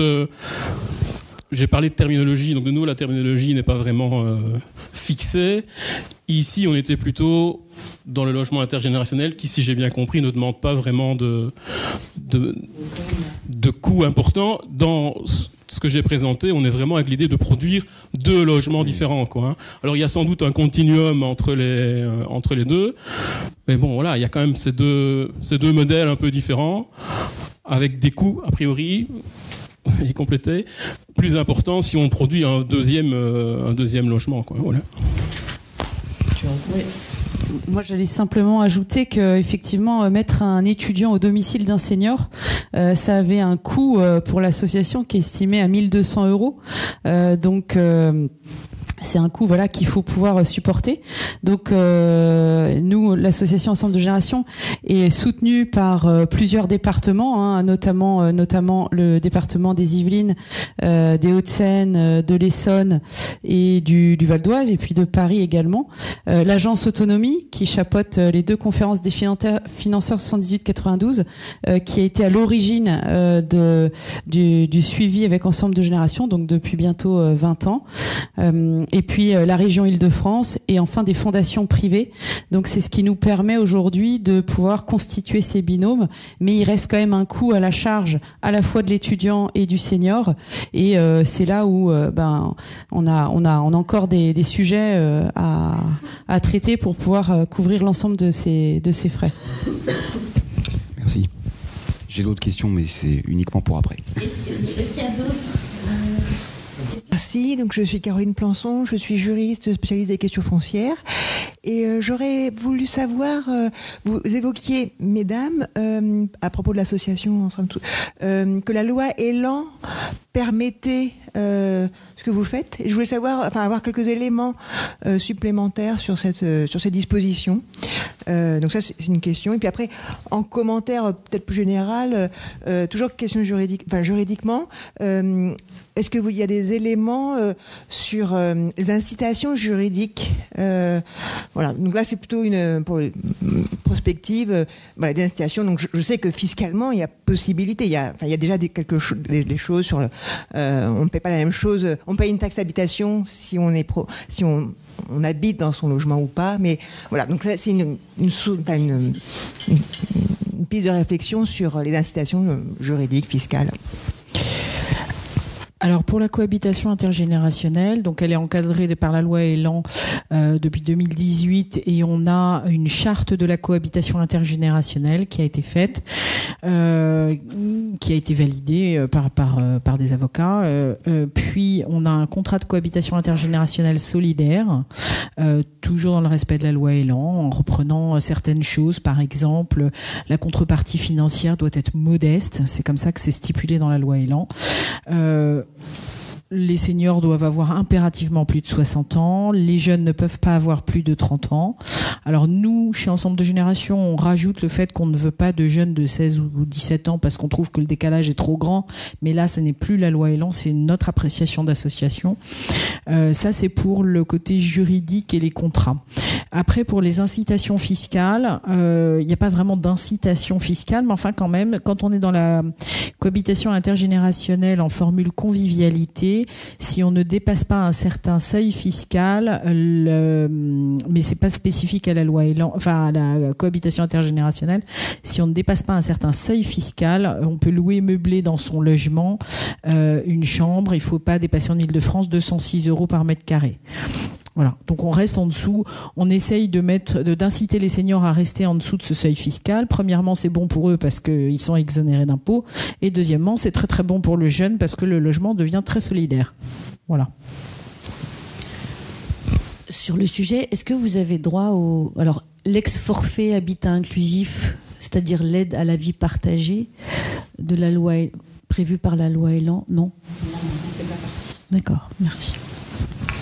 Et peut-être plus généralement, est-ce que vous estimez que la législation aujourd'hui est favorable, est un soutien, et qu'est-ce que vous pourriez attendre en matière d'évolution réglementaire ou législative pour développer? Mais c'est aussi une question qui concerne M. Halleux, même si le contexte national n'est pas le même. Peut-être ma question. Et alors, voilà, Catherine, allez-y. Bonjour, Catherine Sabat, Idéal. En fait, parce que ma question, elle allait aussi dans ce sens-là. C'est-à-dire que là, on parle d'une incitation, d'un encouragement à un habitat intergénérationnel, etc. Donc, première étape avec la loi Elan. Est-ce que on va, pour dire les choses clairement, vers une administration de nos manières d'habiter? C'est-à-dire que aujourd'hui, on réfléchit beaucoup en France sur les besoins en logement, sur l'adaptation, sur ce qu'il faut construire ou pas, comment on fait pour utiliser le bâti existant, pour l'optimiser sans l'exploiter, comme vous l'avez bien dit tout à l'heure. Donc aujourd'hui, on voit la difficulté dans le logement social, par exemple, de faire bouger des gens qui sont dans des logements dits trop grands vers des logements plus petits, parce que parfois les logements plus petits sont plus chers, mais aussi parce qu'il y a toute une vie dans ces logements. Donc je trouve que moi, ça pose une question extrêmement politique, extrêmement importante, qui parallèlement s'exprime dans un contexte où il y a un certain nombre de personnes qui vont disparaître parce qu'on a une démographie qui baisse. Je lisais hier qu'au Japon, il y a 500 000 personnes en moins par an. Donc on n'en est pas là, mais à un moment on va arriver à ça. Et donc des logements qui vont se libérer, qui auront un propriétaire, les héritiers, je sais pas, mais qui n'auront plus d'occupants. Donc il y a un décalage dans le temps parce qu'on est un peu dans une urgence aujourd'hui de loger les gens. Mais voilà, je trouve qu'il y a tout un contexte qui permet d'envisager les choses de manière plus globale. Voilà. Merci. Non, mais je pense que... Est-ce que, Monsieur Halleux, ça vous inspire? On rejoint peut-être le sujet des scrupules politiques à s'engager sur le sujet? Non, mais les questions portent sur le contexte, on va dire, juridique français, donc je n'ai pas vraiment l'expertise. Mais je trouve que ce que ça montre, c'est de nouveau la complexité et la nécessité d'intégrer différentes politiques, s'agissant de la Belgique, puisque mon ami Guigou m'a interrogé par exemple là-dessus. Manifestement, ça n'existe pas en France, parce que vous l'auriez souligné, mais on a un statut d'isolé qui donne accès à davantage de prestations sociales, ce qui est évidemment problématique, puisque ça va à l'encontre de tous les avantages qu'on a mis ici. Donc on pousse les gens, la politique sociale finalement pousse les gens à vivre seuls, ce qui est quand même un peu spécial. Voilà. Après, Catherine, ça rejoint en fait ce que j'ai à peine évoqué dans l'introduction, c'est les débats qui ont lieu autour de l'habitat inclusif et de la loi Elan, où en fait certains acteurs signifient que on a peut-être trop glorifié la vie partagée, où il y a une espèce d'injonction au partage, et de fait ça exclut une partie de la population qui aurait envie de partager, mais pas trop. Et en fait, ce truc du vivre ensemble, qui est une exigence quand même de l'habitat inclusif, où il faut que tu aies une charte de la vie sociale et partagée, finalement ne permet pas de financer toutes les opérations, puisqu'il y a une exigence de vie partagée très intense qui fait que les opérations qui permettent de partager un logement mais sans qu'il y ait cette vie sociale quotidienne sont exclus des financements. Voilà. Et ça, c'est un sujet de débat. Moi, j'ai pas la réponse. En tout cas, je trouve que c'est un sujet intéressant. Et certains chercheurs étrangers nous disent qu'en France, on a glorifié, on a magnifié le vivre ensemble au point d'en faire une injonction. Voilà. Je me prononce pas sur le sujet, je donne les termes du débat. Alors, en même temps, sans que ce soit aussi développé que ça, parce que ça reste quand même des solutions, des manières d'habiter qui ne sont pas si fréquentes, que ça. Je ne sais pas si il y a Madame qui voulait prendre la parole depuis le début, donc je vais lui laisser. Mais j'aurais aimé, enfin, si vous le souhaitez, mais vous entendre par rapport aux questions qu'on vient d'évoquer et notamment on vous donne la parole après, hein, notamment la question de, telle qu'elle a été formulée, qui est une manière intéressante, qui est une formulation intéressante. Est-ce qu'on va vers une administration de nos manières d'habiter ? C'est comme ça que ça a été formulé. C'est intéressant de poser la question comme ça. Alors, il y avait deux questions, si je me rappelle bien. Vous aviez posé une question sur l'incitation, sur les pouvoirs publics qui pouvaient inciter à la cohabitation intergénérationnelle. C'est sûr que on peut avoir des freins à la cohabitation intergénérationnelle. Les freins, ils peuvent être financiers, parce qu'il y a une contribution, donc un reste à charge à financer à l'association. Et ça, c'est vrai que s'il y avait une politique en faveur des associations sur l'incitation pour prendre en charge, en tout cas, les contributions financières, ça serait fantastique. Il y a aussi des freins psychologiques. On aurait besoin de campagnes de communication, parce qu'on en revient toujours au sujet qu'il y a une méconnaissance réelle des différents dispositifs. Après, pour répondre à la deuxième partie de la question sur va-t-on vers une obligation, une administration de nos manières d'habiter, la cohabitation intergénérationnelle, c'est un choix, c'est jamais une obligation. Donc oui, il y a des bailleurs sociaux qui se penchent sur la question parce qu'il y a une sous-occupation dans les logements sociaux réels et que passé un certain âge, on ne peut pas demander à un senior de partir. Donc la solution pourrait être de les inciter à, mais en aucun cas on peut les obliger. Et j'ai envie de vous dire que de toute façon, si le senior n'est pas volontaire, ça va pas marcher. Donc ça sert à rien d'y aller.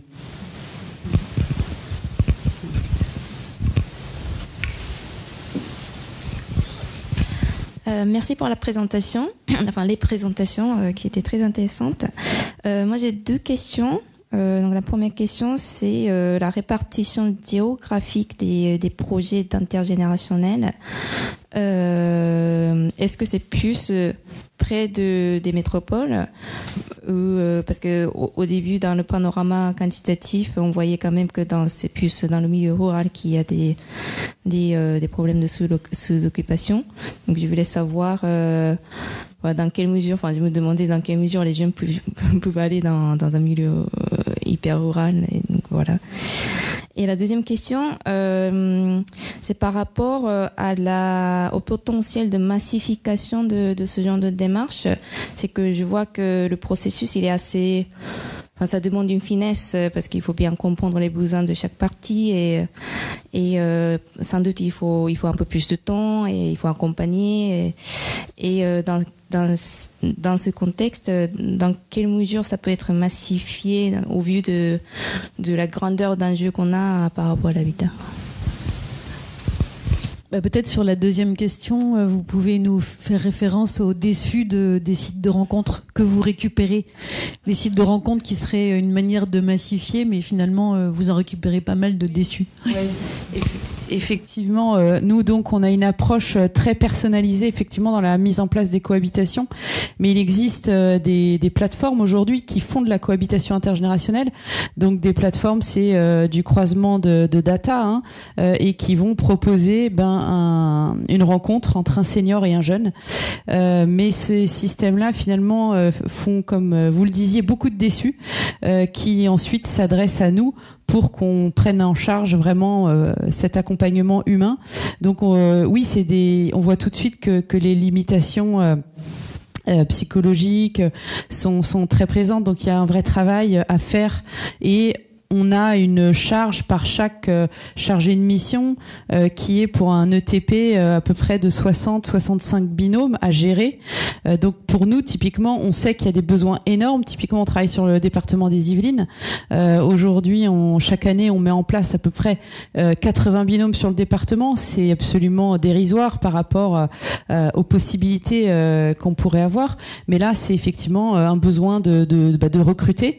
On aurait vraiment besoin d'avoir des finances supplémentaires pour pouvoir ouvrir des postes, parce qu'on sait qu'il y a effectivement une forte demande, mais on peut pas l'absorber aujourd'hui puisqu'on a un schéma qui le permet pas, mais c'est dans nos souhaits évidemment. Et puis après, on travaille aussi sur les structures d'habitat partagé. On parlait de ces choix, mais je pense qu'on incite aussi maintenant nos aînés. Enfin, on le voit par exemple parce qu'on participe à énormément de colloques Ville Amis des aînés, hein, qui est c'est pas une institution, mais c'est un modèle qui permet à chaque ville de finalement réorienter ses priorités vers la prise en charge des aînés. Et donc à cette occasion-là, on propose des habitats partagés, par exemple, mais avec vraiment une co-construction à la fois de la part des seniors et des villes pour arriver à faire d'autres propositions. Voilà. Et en Belgique, Monsieur Halleux, l'étendue, est-ce que ce type d'offre est répandu dans quel type de territoire? Et est-ce que vous avez des associations du type ensemble de générations? Oui. Dans ce que j'entends, le contexte me semble quand même fort similaire, c'est-à-dire qu'on n'est pas du tout dans une quantification significative, c'est plutôt, comme j'ai pu le comprendre, plutôt les périphéries des zones métropolitaines, quoi. Là où il y a une pression quand même sur les prix, mais là où il reste quand même aussi de la disponibilité de la place, quoi. Donc les contextes sont quand même assez, de ce point de vue-là, assez similaires, me semble-t-il. Donc oui, il y a des associations en Belgique. Un choix de dosage en Belgique avec qui on est partenaire, puisqu'on appartient au réseau HomeShare. Ensemble de générations appartient au réseau HomeShare international, donc les structures de cohabitation intergénérationnelle partout dans le monde, hein, puisqu'il y en a en Europe évidemment. Ce concept a pris naissance en Espagne et puis c'est développé un peu partout, mais donc on est avec des Australiens, Canadiens. Beaucoup de pays d'Europe, et donc voilà, il y a un congrès chaque année qui rassemble toutes ces associations et dont la Belgique, avec qui on est un grand partenaire. Et vous observez des différences culturelles d'un pays à l'autre? Il y a des pays, des cultures qui sont plus favorables à ce type d'expérience. Dans les pays européens, c'est assez similaire en fait. Les freins sont un petit peu les mêmes.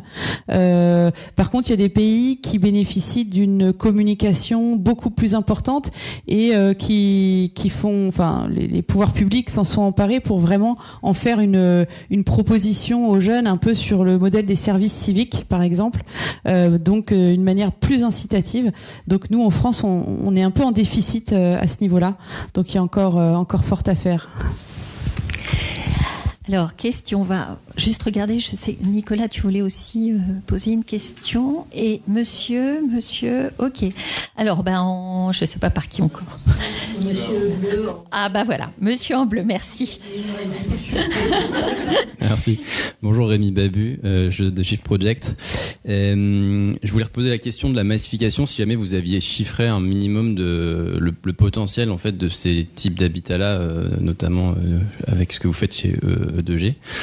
Et puis, merci pour vos présentations qui globalement sont axées sur l'élargissement, je trouve, de l'offre de ce qui est possible aujourd'hui, parce que moi, pour avoir porté ce sujet depuis un certain temps, j'ai essuyé des comparaisons assez déshonorantes avec le stalinisme. Ça va plus loin que l'administration de nos besoins d'habiter. Et donc, je voulais vous demander, aujourd'hui, avec ce que vous voyez, avec votre expérience, ce serait quoi pour vous les choses à faire au niveau des pouvoirs publics, que ce soit sur le point de vue réglementaire ou au point de vue politique publique, incitation, etc., qui serait à mettre en place pour aller plus loin que 8000 binômes, qui est déjà beaucoup. Je suis impressionné.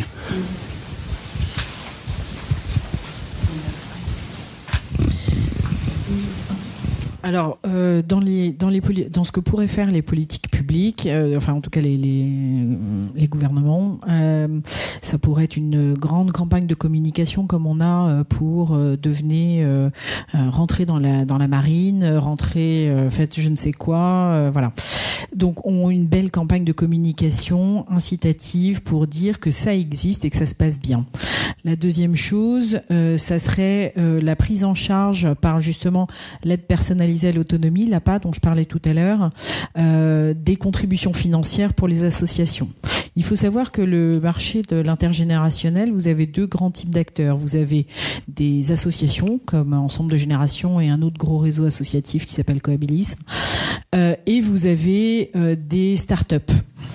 Donc tout ça c'est très bien et on cohabite et ça permet peut-être de faire plus parler de la cohabitation intergénérationnelle, mais on fait pas tout à fait la même chose quand même. Les réseaux associatifs, en particulier Ensemble de Génération, parce que je sais pas comment travaillent nos concurrents exactement, mais en tout cas nous, on va vraiment s'attacher à l'humain et c'est vraiment très important pour nous. Les startups, comme disait Bérangère, ça s'approche plus du Tinder de la cohabitation intergénérationnelle qu'autre chose. Donc bon, inciter les gens à faire ça, pourquoi pas. Colette Club, Colibri, Camarage, non ? Voilà. Bon, on les connaît pas tous par cœur parce qu'on a déjà assez à faire avec ce qui se passe chez Ensemble de Génération. Après, dans la massification, effectivement, si on pouvait avoir des aides financières, des aides, comment dire, pour financer le fonctionnement de l'association et donc le recrutement de personnes. Oui, quand on a préparé avec Lucille et Sandrine l'entretien avec vous avez insisté sur cette notion de tiers de confiance qui effectivement est centrale pour que ça fonctionne, pour que ça marche et qui n'est pas assurée dans le cas de réseaux sociaux, de plateformes qui sont juste des plateformes de mise en relation. Et donc tout le travail de suivi, d'accompagnement et de tiers de confiance est absolument fondamental, effectivement. Alors, oui. En blanc là-bas, juste en face de toi, Brigitte. Ah, monsieur. Allez. Ouais, c'est gentil. Merci. Bonjour à tous, merci pour vos présentations. Arnaud Catin, je suis opérateur immobilier pour une société qui s'appelle Célève. Je voulais revenir sur l'aspect quantitatif des choses. On parle de sous-occupation et du coup, je me suis complètement focalisé sur ces chiffres-là. Quand on parle d'Île-de-France, du coup, la suroccupation, du coup, c'est de combien ? Quelle différence est la sous-occupation et du coup, vis-à-vis de ça, quel en est le réservoir réel si on était dans un monde de Playmobil où les suroccupés allaient dans les sous-occupés ? Alors c'est un petit exercice qu'on a envie de mener, d'essayer de modéliser l'occupation optimale de l'Île-de-France et voir si on occupait à plein tous les logements, voir combien on pourrait accueillir de franciliens. On l'a pas encore fait. Par contre, on a fait une note sur la suroccupation. Alors si mes souvenirs sont bons, je fais un clin d'œil à mon collègue Philippe au fond de la salle. Il me semble que c'est 1 personne sur 5 qui est en suroccupation en Île-de-France et pour moitié des jeunes et des enfants, donc des personnes de moins de 25 ans. Mais c'est pas du tout dans l'ordre de grandeur de la sous-occupation. D'accord, voilà. Merci. Et c'est pas du tout les mêmes territoires.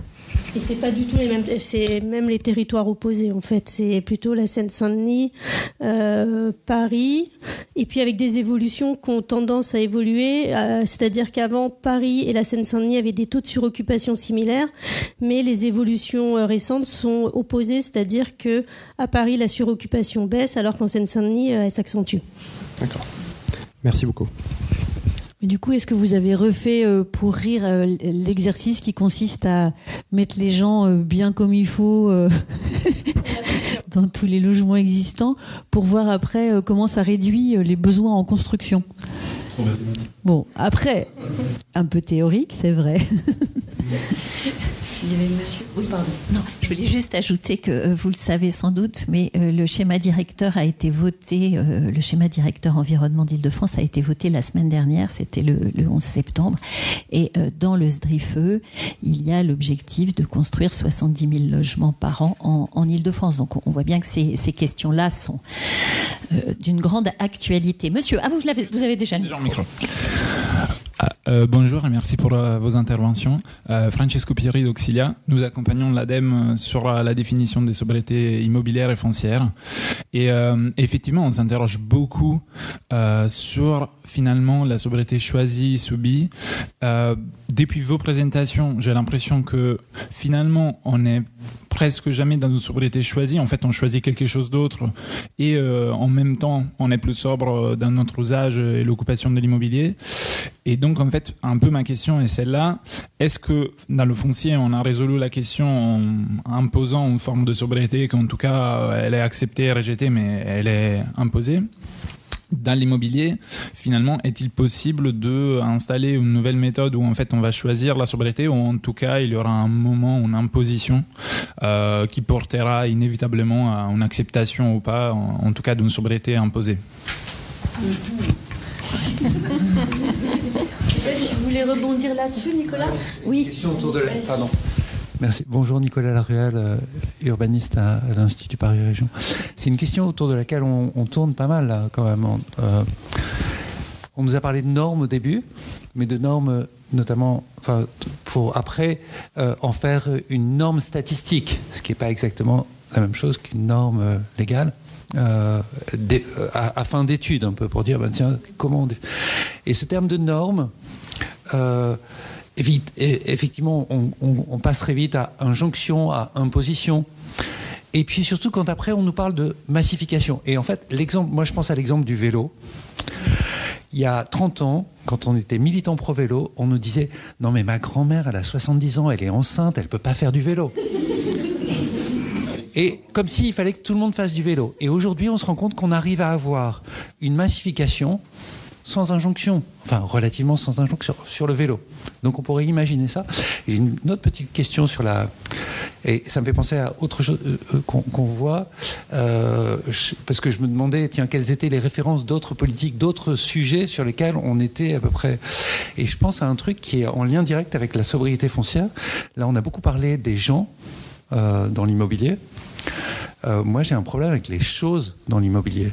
On a des logements qui sont de plus en plus encombrés d'objets de fast fashion, de meubles Ikea, qui ont un impact carbone. Et donc moi, je me dis, tiens, derrière cette question de la sobriété foncière, il y a du ZAN, il y a peut-être aussi du zen, j'aime pas ces termes, mais bon, des enjeux, parce qu'il y a quelqu'un du Shift Project là. Et là-dessus, sur cette question de comment on gère les objets, on voit aussi des associations qui se montent, qui aident les gens à ranger chez eux, qui aident les gens à valoriser, des gamins qui proposent à leurs grands-parents de vider leur maison sur le Bon Coin. C'est des choses qui me paraissent vachement importantes parce qu'on a aussi besoin de travailler sur les choses pour faire de la place aux gens. Donc oui, si vous avez des idées d'autres politiques un peu qui sont emblématiques pour vous de ces questions-là. C'est une jolie formule.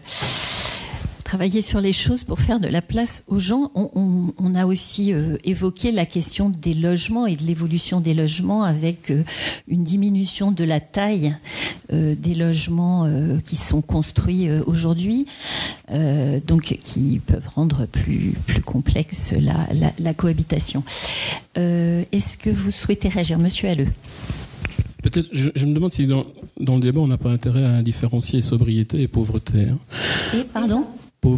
Sobriété, pardon, et pauvreté. Je pense qu'on a quand même intérêt à garder l'idée que la sobriété est quand même plus ou moins souhaitée. Donc ça veut dire qu'on n'est pas dans les contraintes. Moi j'ai parlé de mes chiffres, on passe de 43% à 79% de personnes qui pensent qu'il serait quand même intéressant de voir s'il y a d'autres alternatives. Là on n'est pas dans la pauvreté, ces personnes en gros ont les moyens d'eux. Mais c'est juste, voilà, on leur ouvre la perspective et ils pensent qu'ils pourraient peut-être faire autrement. Et puis sur la quantification, on a parlé ici de différentes alternatives, le kangourou, l'intergénérationnel, etc. Il y a aussi l'idée simplement d'avoir une meilleure fluidité dans le stock. Donc pourquoi produire de nouveaux logements, en général de grands logements, alors qu'il y a un stock là qui préexiste. Donc c'est cette idée aussi quelque part de libérer, même si on ne veut pas aller vers le stalinisme, et que tout ça doit être, je pense qu'on est bien tous d'accord, doit être en accord avec ce que les personnes souhaitent. Mais il est clair que sur la base de ce qu'ils souhaitent, il y a un potentiel qui est juste énorme, quoi. Voilà. Donc il y a beaucoup de choses à faire sans aller vers la pauvreté ou vers la contrainte, quoi. Voilà. Et peut-être vous pouvez nous dire un tout petit peu plus sur le mémoire de Sophie de la Mendola et l'enquête et les résultats de l'enquête, vous l'avez évoqué, mais très rapidement, qui ont produit des résultats intéressants. Pensez à quoi ? Je pense notamment à l'importance de l'information, le fait que quand l'enquête, vous me corrigez si je me trompe, l'enquête a expérimenté le fait d'informer donc des personnes âgées en maison 4 façades et montre que en fait quand elles sont informées, leur choix par rapport à rester, pas rester, accueillir quelqu'un, cohabiter ou pas évolue et que donc une information, évidemment c'est pas suffisant, mais une information bien faite c'est ce que j'en ai retenu, peut avoir un effet levier. Oui, et puis alors on parlait de massification. Je trouve que ça montre, en tout cas ce résultat-là montre qu'il y a une demande quelque part potentielle. Donc si cette demande s'exprime, parce qu'elle sera mieux informée, après la question c'est de voir comment l'offre finalement va réagir. Et donc là je crois plus à des solutions qui sont que la personne va aller vers des formes alternatives. Et là, il y a des opérateurs immobiliers ici, il y a quand même tout un champ aussi de développement d'une offre en réponse à cette demande. Donc on est aussi dans une logique de marché, dans une logique systémique. On informe la demande, ça crée quelque part un marché, et puis je ne doute pas que le privé va pouvoir y réagir là. Et c'est peut-être vers ça qu'on pourra avoir quelque chose de quantitativement significatif, quoi. Donc il y a l'aspect offre aussi qui mériterait d'être prospecté en parallèle aux filières. Je ne sais pas s'il faut dire alternatif, mais bon, il y a un potentiel de développement, c'est certain. Mais je crois quand même que l'idée, c'est d'avoir plus de fluidité dans le marché, quoi. Voilà, en gros.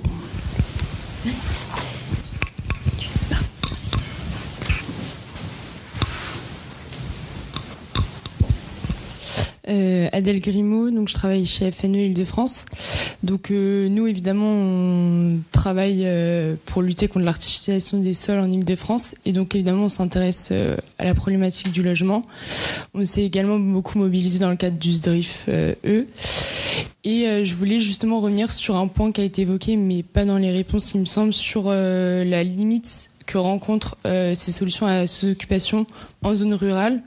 Parce que comme on a vu sur la carte, les taux de sous-occupation sont majoritairement élevés en périphérie, enfin grande couronne en Île-de-France. Et ça rencontre évidemment la problématique des bassins de vie.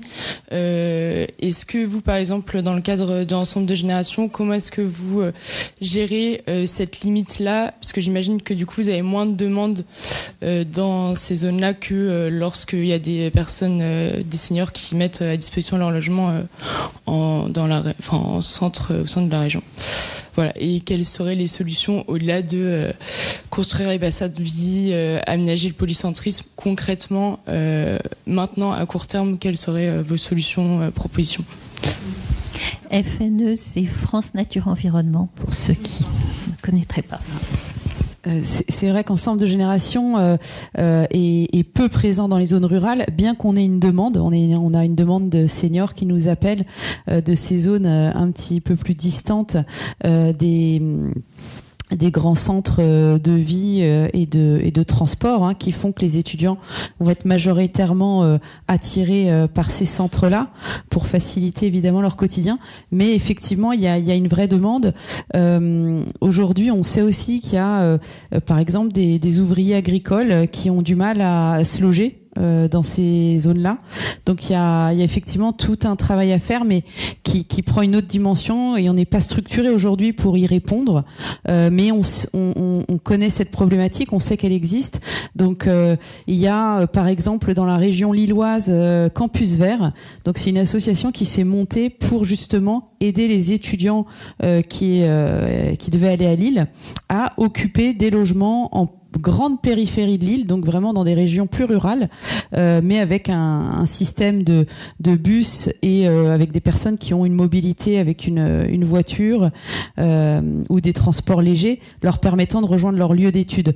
Mais ce campus vert rencontre quand même un succès parce que ça permet à des étudiants de se loger dans un autre cadre de vie qui correspond aussi à leurs souhaits et puis les agriculteurs qui ont de la place et qui proposent ces logements supplémentaires. Voilà, mais là, ça demande une autre organisation qui n'est pas aujourd'hui en place. Et puis, tu voulais aussi parler peut-être, Adélaïde, de la loi SRU qui peut nous intéresser ? Oui, alors la loi SRU, c'est bon, je pense que tout le monde la connaît ici, je vais pas la représenter. En revanche, ça pourrait être intéressant d'intégrer les logements en cohabitation intergénérationnelle à la loi SRU. On en avait discuté avec la DDT du 78, et ça pourrait être très intéressant parce que ça pourrait être très incitatif pour les communes de promouvoir la cohabitation intergénérationnelle. Alors évidemment, il n'est pas question, une fois encore, d'obliger les personnes de plus de 60 ans à accueillir quelqu'un, mais c'est sûr que s'il y avait une vraie incitation pour les communes et donc pour les habitants, ça pourrait peut-être un peu plus décoller. Oui, alors, je ne sais pas si c'est votre suggestion qui suscite beaucoup de doigts levés, mais il nous reste 10 petites minutes, donc peut-être voilà, on va peut-être prendre plusieurs questions et on y répondra ensuite. Pour rebondir sur la remarque que vous venez de faire, c'est fort intéressant. Moi, je suis à 10 km de Paris, Verrières-le-Buisson, une petite ville très sympathique du haut du 91. Tout à fait, il y en a un certain nombre d'ailleurs sur la commune. C'est important de dire ça parce que nous, on a, à contrario, une politique locale qui fait tout pour que les grandes maisons ne se divisent pas, pour que les grands terrains ne se divisent pas, alors qu'on a la chance, en étant à 10 km de Paris, d'avoir beaucoup de maisons qui sont grandes, avec des personnes âgées. On a une population qui est vieillissante sur la ville, une population qui a un pouvoir d'achat, donc qui a la capacité à financer des constructions, éventuellement, si elle ne veut pas que son pavillon soit divisé en deux. Enfin, il y a tout qui va bien, sauf que il y a un vrai souhait de ne pas créer des divisions parcellaires et de ne pas créer des divisions sur les pavillons, parce que toutes les 4 divisions, il faut faire un logement social supplémentaire. Donc si on intégrait ces logements-là dans le package des logements sociaux, c'est sûr que ce serait une véritable aide, parce qu'aujourd'hui, c'est les élus qui créent les PLU et qui sont bloquants sur ces points-là. Okay. Du coup, divisons les maisons et conservons les jardins, ça peut être... hein, ouais. Les deux sont aussi. Il y avait aussi. Hyper court, j'ai travaillé beaucoup sur l'économie de la réparation et je continue. Pour moi, le fond du problème, c'est que le marché, si je peux parler comme ça, est dysfonctionnel. On aide la construction, on aide l'acquisition, la propriété, on n'aide pas du tout le partage, la reconfiguration, etc. Supprimez les aides et voyez comment les choses se passent. Je suis à peu près sûr que ça réorganiserait tout. Aujourd'hui, le problème, c'est qu'il n'y a pas d'incitation réelle financière à être plus intelligent sur le logement. C'est ça le fond du problème. Et donc, les acteurs économiques ont bien compris le truc. Ils ont des politiques qui vont dans leur sens, donc ils construisent. Voilà, c'est ça le fond. Voilà. Merci. On prend la mademoiselle là-bas au fond, en noir. Pardon. Merci pour les interventions. Donc Sonia Vessière du CSTB.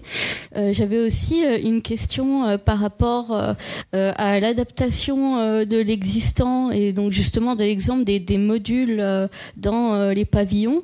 Est-ce qu'on a des données pour voir si c'est des pratiques qui sont courantes en Île-de-France et comme ça a été évoqué, donc j'imagine qu'il y a des freins en termes de plan d'urbanisme avec l'enjeu aussi de conservation des cœurs d'îlots.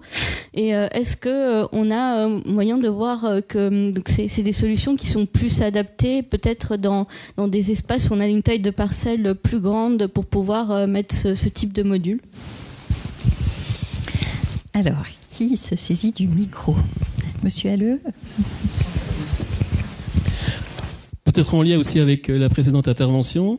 J'ai eu l'occasion de faire des recherches sur l'Angleterre et ce que je vois sur la France, il ressemble quand même énormément. C'est que contrairement à ce qu'on pense dans pas mal d'endroits, en fait, les logements sont de plus en plus grands. Donc plutôt que de densifier, on dédensifie.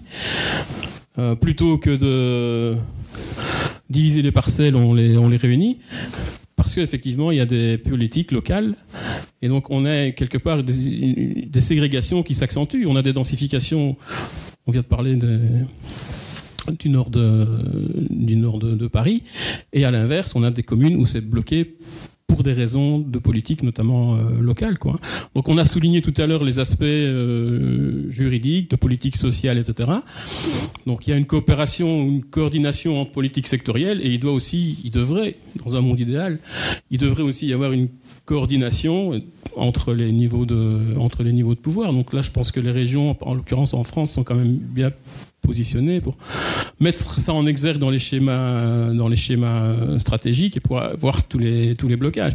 Mais aujourd'hui, contrairement à ce qu'on peut penser, il y a quand même beaucoup de territoires où on est plutôt dans des logiques de dédensification, alors qu'on prône, pour toute une série de raisons qu'on a évoquées ici et pour lesquelles on ne va pas revenir, on doit aller vers plutôt davantage de parcimonie et de sobriété, quoi. Voilà.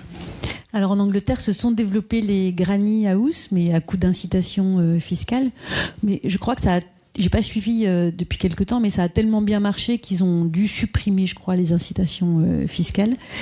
Et il y avait une société qui s'était créée en France qui s'appelait Senior Cottage. Je sais pas si vous avez connu, qui proposait en fait le petit chalet adapté qu'on installe au fond du jardin pour accueillir une personne âgée, et qui, je crois, n'existe plus parce que nos réglementations et nos incitations ne seraient pas adaptées à ce genre de dispositif. Est-ce que vous voulez sur l'ensemble des questions ou remarques qui ont été... en tout cas, vous évoquez les tiny house. Enfin, je suis moins familière de ce sujet, donc j'aurais pas d'éléments. Mais sinon, il y avait quelle autre question? Est-ce que, pour rappel, est-ce qu'il y avait d'autres points sur, en tout cas, la thématique de l'intergénérationnel? Non. Monsieur, sur la question des incitations qui ne sont pas nécessairement classées où il faut et qui finalement bloquent.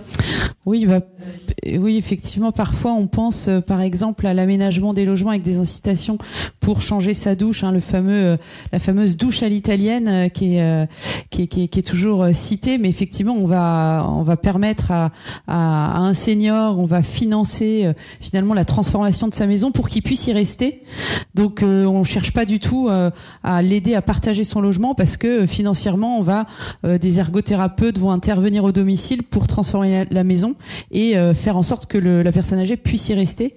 C'est peut-être parce qu'en face aussi, dans les politiques publiques, on n'a pas non plus suffisamment de lieux pour accueillir les seniors.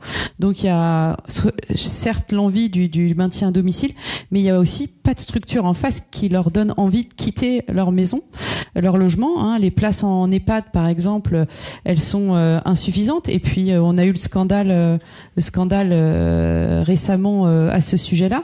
Donc beaucoup de personnes n'ont pas envie de partir. Et puis il y a un coût, parce que le coût de placement dans ces structures est très élevé, surtout en Île-de-France. Donc beaucoup de familles, et nous on en discute, c'est des sujets de discussion qu'on a avec les enfants de seniors, ils ne peuvent pas placer leurs parents dans des structures privées pour le plus souvent, mais qui ont vraiment un impact financier énorme. Donc on est un petit peu bloqué. Et donc pour l'instant, en tout cas, c'est ce qu'on voit sur le département des Yvelines. On va plutôt inciter à transformer le logement pour que les seniors restent chez eux. Donc on leur donne des aides financières pour qu'ils restent chez eux. Et on a évoqué à plusieurs reprises la dimension intime de l'habitat, du lieu, du logement, sociologique aussi. Bon, c'est pas du tout un logement, c'est tout sauf un produit, même si c'est aussi un produit. Est-ce que vous pouvez tirer des enseignements de certains placements binômes qui ne fonctionnent pas, parce que j'imagine que de temps en temps ça ne marche pas. Et au-delà des cas singuliers, pourquoi ça ne marche pas? Quels sont les obstacles et comment y remédier? Voilà, rapidement, parce qu'on arrive vers la fin, mais je pense que c'est intéressant quand même. Alors, comme vous l'avez vu, on n'a pas beaucoup d'échecs quand même. Les fois où ça ne marche pas, je dirais que ça ne marche pas en amont. Ça va être des seniors qui vont rejeter 2 ou 3 fois des jeunes parce que en fait ils n'ont pas envie d'accueillir quelqu'un, et donc voilà, c'est les enfants qui les poussent. Donc l'échec il va être plutôt en amont, qu'après la cohabitation. Et après, on peut aussi, comme on le disait tout à l'heure, il y a un moment donné où la cohabitation intergénérationnelle ne peut plus répondre aux besoins du senior. On est obligé de passer à d'autres solutions et là, c'est plutôt nous qui nous retirons. Très bien. Merci beaucoup. Oui, monsieur, oui, madame, le mot de la fin. J'avais juste envie, non, pas le mot de la fin, ça j'ai pas envie, mais j'avais envie de poser une question. Est-ce que je peux? Merci. Donc, pour revenir sur le logement intergénérationnel, on a parlé d'un côté ce que vous faites, et puis de l'autre côté on a parlé des startups. Il n'y a pas une troisième voie possible, dans le sens où on pourrait quand même solliciter davantage financièrement. Enfin, je repense à Bernadette. Est-ce que Bernadette ne pourrait pas, peut-être Kevin, mais surtout Bernadette, je crois. Est-ce que Bernadette ne pourrait pas contribuer un peu plus pour rendre les choses tout simplement rentables et éviter les subventions? Est-ce que c'est pas imaginable, possible? Alors c'est compliqué, vous savez, dès que vous dites à un senior ça va vous coûter 300 ou 400 euros par an, ils vont se dire ah bon, tout ça? Donc c'est un petit peu compliqué. L'argent c'est vraiment comme on dit, le nerf de la guerre, et particulièrement j'ai l'impression chez les seniors. Ceci dit, il y a d'autres moyens de se diversifier. On est une jeune association, on n'a que 18 ans d'existence, c'est déjà pas mal, mais on n'a pas non plus les 100 ans de d'autres associations. On vient d'avoir l'intérêt général l'année dernière. On va commencer à lancer des premières campagnes de dons. Voilà, c'est des choses qui vont nous permettre peut-être à terme de diversifier nos sources de financement. Mais oui, c'est une vraie question. Merci.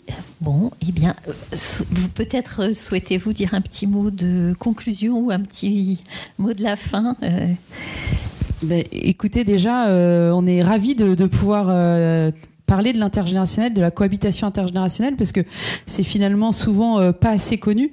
Beaucoup de personnes nous disent ah bah oui, effectivement, je connaissais pas ce dispositif. Si j'avais pu le connaître, je l'aurais peut-être aidé à le mettre en place dans ma ville ou même au sein de ma famille, proposer cette solution. Donc, je vous remercie pour votre écoute. Et puis, c'est vrai que cette question de sobriété, elle est vraiment prégnante dans notre société.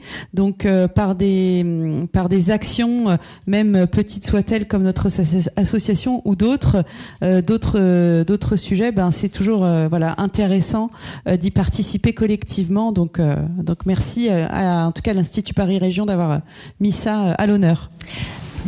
Merci à vous. Je vous propose d'applaudir vos intervenants.